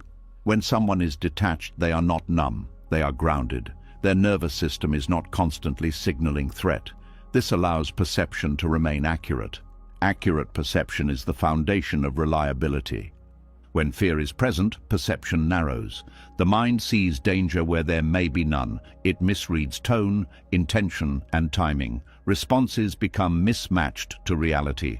Detachment widens perception. You see context, you notice nuance, you recognize what matters and what does not. This allows appropriate response. Appropriate response builds trust. People often confuse emotional intensity with care, but intensity fluctuates. Clarity endures.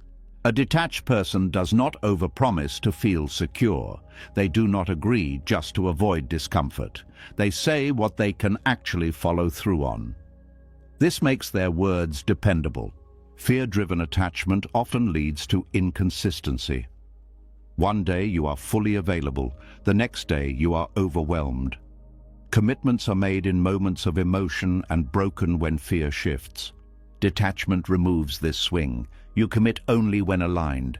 Alignment creates follow-through. Reliability also means being emotionally available without being emotionally volatile. Detachment allows you to feel without flooding. When emotions are allowed to pass without being acted out, relationships stabilize. Others know what to expect from you. Not perfection, but steadiness. Steadiness builds safety.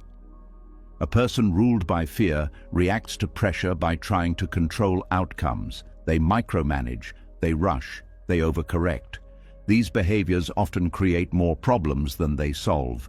Detachment responds to pressure by assessing what is needed now, what can wait, what is within my control, what is not. This assessment prevents unnecessary action. Unnecessary action creates chaos. Reliability is not doing everything. It is doing the right thing at the right time. Fear also distorts communication. Under fear, people either overshare to seek reassurance or shut down to protect themselves. Both disrupt trust. Detachment allows clear communication. You speak directly, you listen fully. You do not hide behind emotion or overwhelm others with it. Clear communication is reliable communication. Detachment also strengthens boundaries. Boundaries are often misunderstood as distance. In reality, they are structures that support consistency. When boundaries are weak, availability fluctuates. You give too much, then resent. You withdraw suddenly. This unpredictability erodes trust. Detachment supports boundaries because it removes guilt-driven behavior. You do not say yes to be liked. You say yes when it is true. This honesty allows others to rely on you realistically. Reliability also means emotional continuity. You do not punish others with withdrawal when uncomfortable feelings arise. You stay engaged even when things are difficult. Fear-driven attachment often withdraws when threatened. Detachment stays present. Presence in difficulty is one of the clearest signs of reliability. Detachment also changes how mistakes are handled. When fear rules, mistakes trigger defensiveness or shame. Energy goes into protecting image rather than correcting course. Detachment allows acknowledgement. You can admit error without collapse. You can repair without drama. Repair strengthens trust more than perfection ever could. A detached person is reliable because they are not busy managing how they appear. They are available to manage what is real. Fear-based behavior is unpredictable because fear shifts constantly. What feels safe one moment feels dangerous the next. Decisions made from fear are unstable. Detachment creates an internal reference point that does not fluctuate as wildly. You act from values rather than emotions alone. Values create consistency. Reliability also depends on patience. Fear rushes. It wants immediate resolution. Detachment tolerates uncertainty long enough to allow wise action. This patience prevents reactive decisions that must later be undone. Detachment does not make you passive, it makes you deliberate. Deliberate action is dependable. A person who is not ruled by fear does not escalate conflict unnecessarily. They do not take everything personally. They respond proportionally. Proportional response builds credibility. Others learn that you will not overreact. This allows them to be honest. Honesty strengthens relationships. Detachment also improves leadership. Leaders who act from fear create instability. Their moods dictate direction. Teams feel uncertain. Leaders who act from detachment provide clarity. They do not panic under pressure. They adjust without drama. This steadiness inspires confidence. Reliability is also about emotional resilience. When things go wrong, detached individuals do not collapse. They adapt. Adaptability is reliability in a changing world. Fear-based attachment resists change. It clings to plans. When plans fail, disorientation follows. Detachment expects change. Adjustment feels natural rather than threatening. This expectation prevents crisis thinking. Reliability also involves consistency over time. Fear-driven effort burns out. Detachment sustains. You show up not because adrenaline carries you, but because alignment supports you. Sustainable presence is reliable presence. Detachment also allows you to hold space for others without absorbing their emotions. You can support without becoming overwhelmed. This capacity is deeply reliable. People know they can bring difficulty to you without being met by panic. Fear-based empathy collapses under intensity. Detached empathy holds. Detachment does not remove care, it refines it. Reliable care is not frantic, it is steady. Detachment also improves decision-making under stress. Stress narrows options. Detachment keeps options visible. You choose with clarity rather than compulsion. This clarity reduces regret. Decisions made from detachment age well. Fear-based decisions often require explanation later. Detached decisions stand on their own. Reliability also means predictability in character, not in behavior. Others know how you will approach situations even if outcomes differ. They know you will listen, they know you will think, they know you will respond honestly. This predictability creates trust. Detachment also reduces emotional manipulation. When you are not seeking reassurance or validation, you do not use emotion to influence others. Your responses are cleaner, others feel respected. Respect supports cooperation. A detached person does not disappear when they cannot fix something. They stay present, even when solutions are unclear. Presence without fixing is often the most reliable support. Fear-driven attachment cannot tolerate helplessness. It either controls or withdraws. Detachment tolerates not knowing. This tolerance keeps connection intact. Reliability also shows up as emotional availability without dependency. You are there without needing something in return. This creates generosity without exhaustion. Detachment also improves timing. You know when to act and when to wait. Fear acts too soon or too late. Timing is a subtle but essential part of reliability. Detachment also reduces defensiveness. You do not protect ego, you protect clarity. This allows feedback to be integrated. Growth follows. Growth increases competence. Competence supports reliability. Fear-based attachment avoids feedback. Detachment welcomes it. Welcoming feedback improves performance. Reliability is not about never failing. It is about responding well when you do. Detachment supports this response. Fear magnifies failure. Detachment contextualizes it. This context prevents collapse. Reliability also involves emotional honesty. You do not pretend to be okay when you are not, nor do you dramatize difficulty. You communicate truthfully. Truthful communication builds trust. Detachment also helps you remain consistent across environments. You are not a different person depending on who is watching. Consistency of self builds reliability. Fear-driven behavior changes with audience. Detachment does not. Detachment also allows you to disengage when necessary without hostility. You step back cleanly rather than disappearing or attacking. This clean disengagement preserves relationships. Reliability includes knowing your limits and honoring them. Detachment clarifies limits. Fear obscures them. A detached person is reliable because they are not ruled by urgency, insecurity, or image. They respond rather than react. Response is thoughtful. Reaction is automatic. Thoughtful action builds trust. Detachment does not make you distant, it makes you dependable. Dependable because you are not pulled off center by fear. Dependable because you are present, clear, and consistent. Dependable because your actions come from alignment, not anxiety. This is the quiet strength of detachment. Not withdrawal from responsibility, but deeper responsibility. Not less care, but care that lasts. Not emotional distance, but emotional steadiness. Detachment does not make you less reliable. It makes you someone others can truly count on. You've seen it now, layer by layer, how holding tightly creates fear, how attachment turns love into tension, how clinging to identity, approval, the past or possessions quietly steals your peace, and how detachment is not loss, not coldness, not escape, but clarity. To hold lightly is not to care less. It is to care without fear. It is to trust that what truly belongs in your life does not need to be trapped to stay.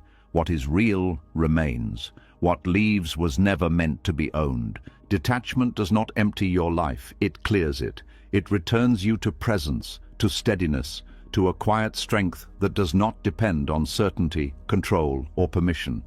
When you stop gripping, life does not slip away, it settles. If something in this message stayed with you, leave a comment and write, "I choose to hold lightly." It helps this wisdom reach others who need it. And if this kind of depth, calm, and clarity matters to you, subscribe to the channel. More teachings like this are coming, and you won't want to miss them. Until next time, move gently through life, hold lightly, and trust what stays.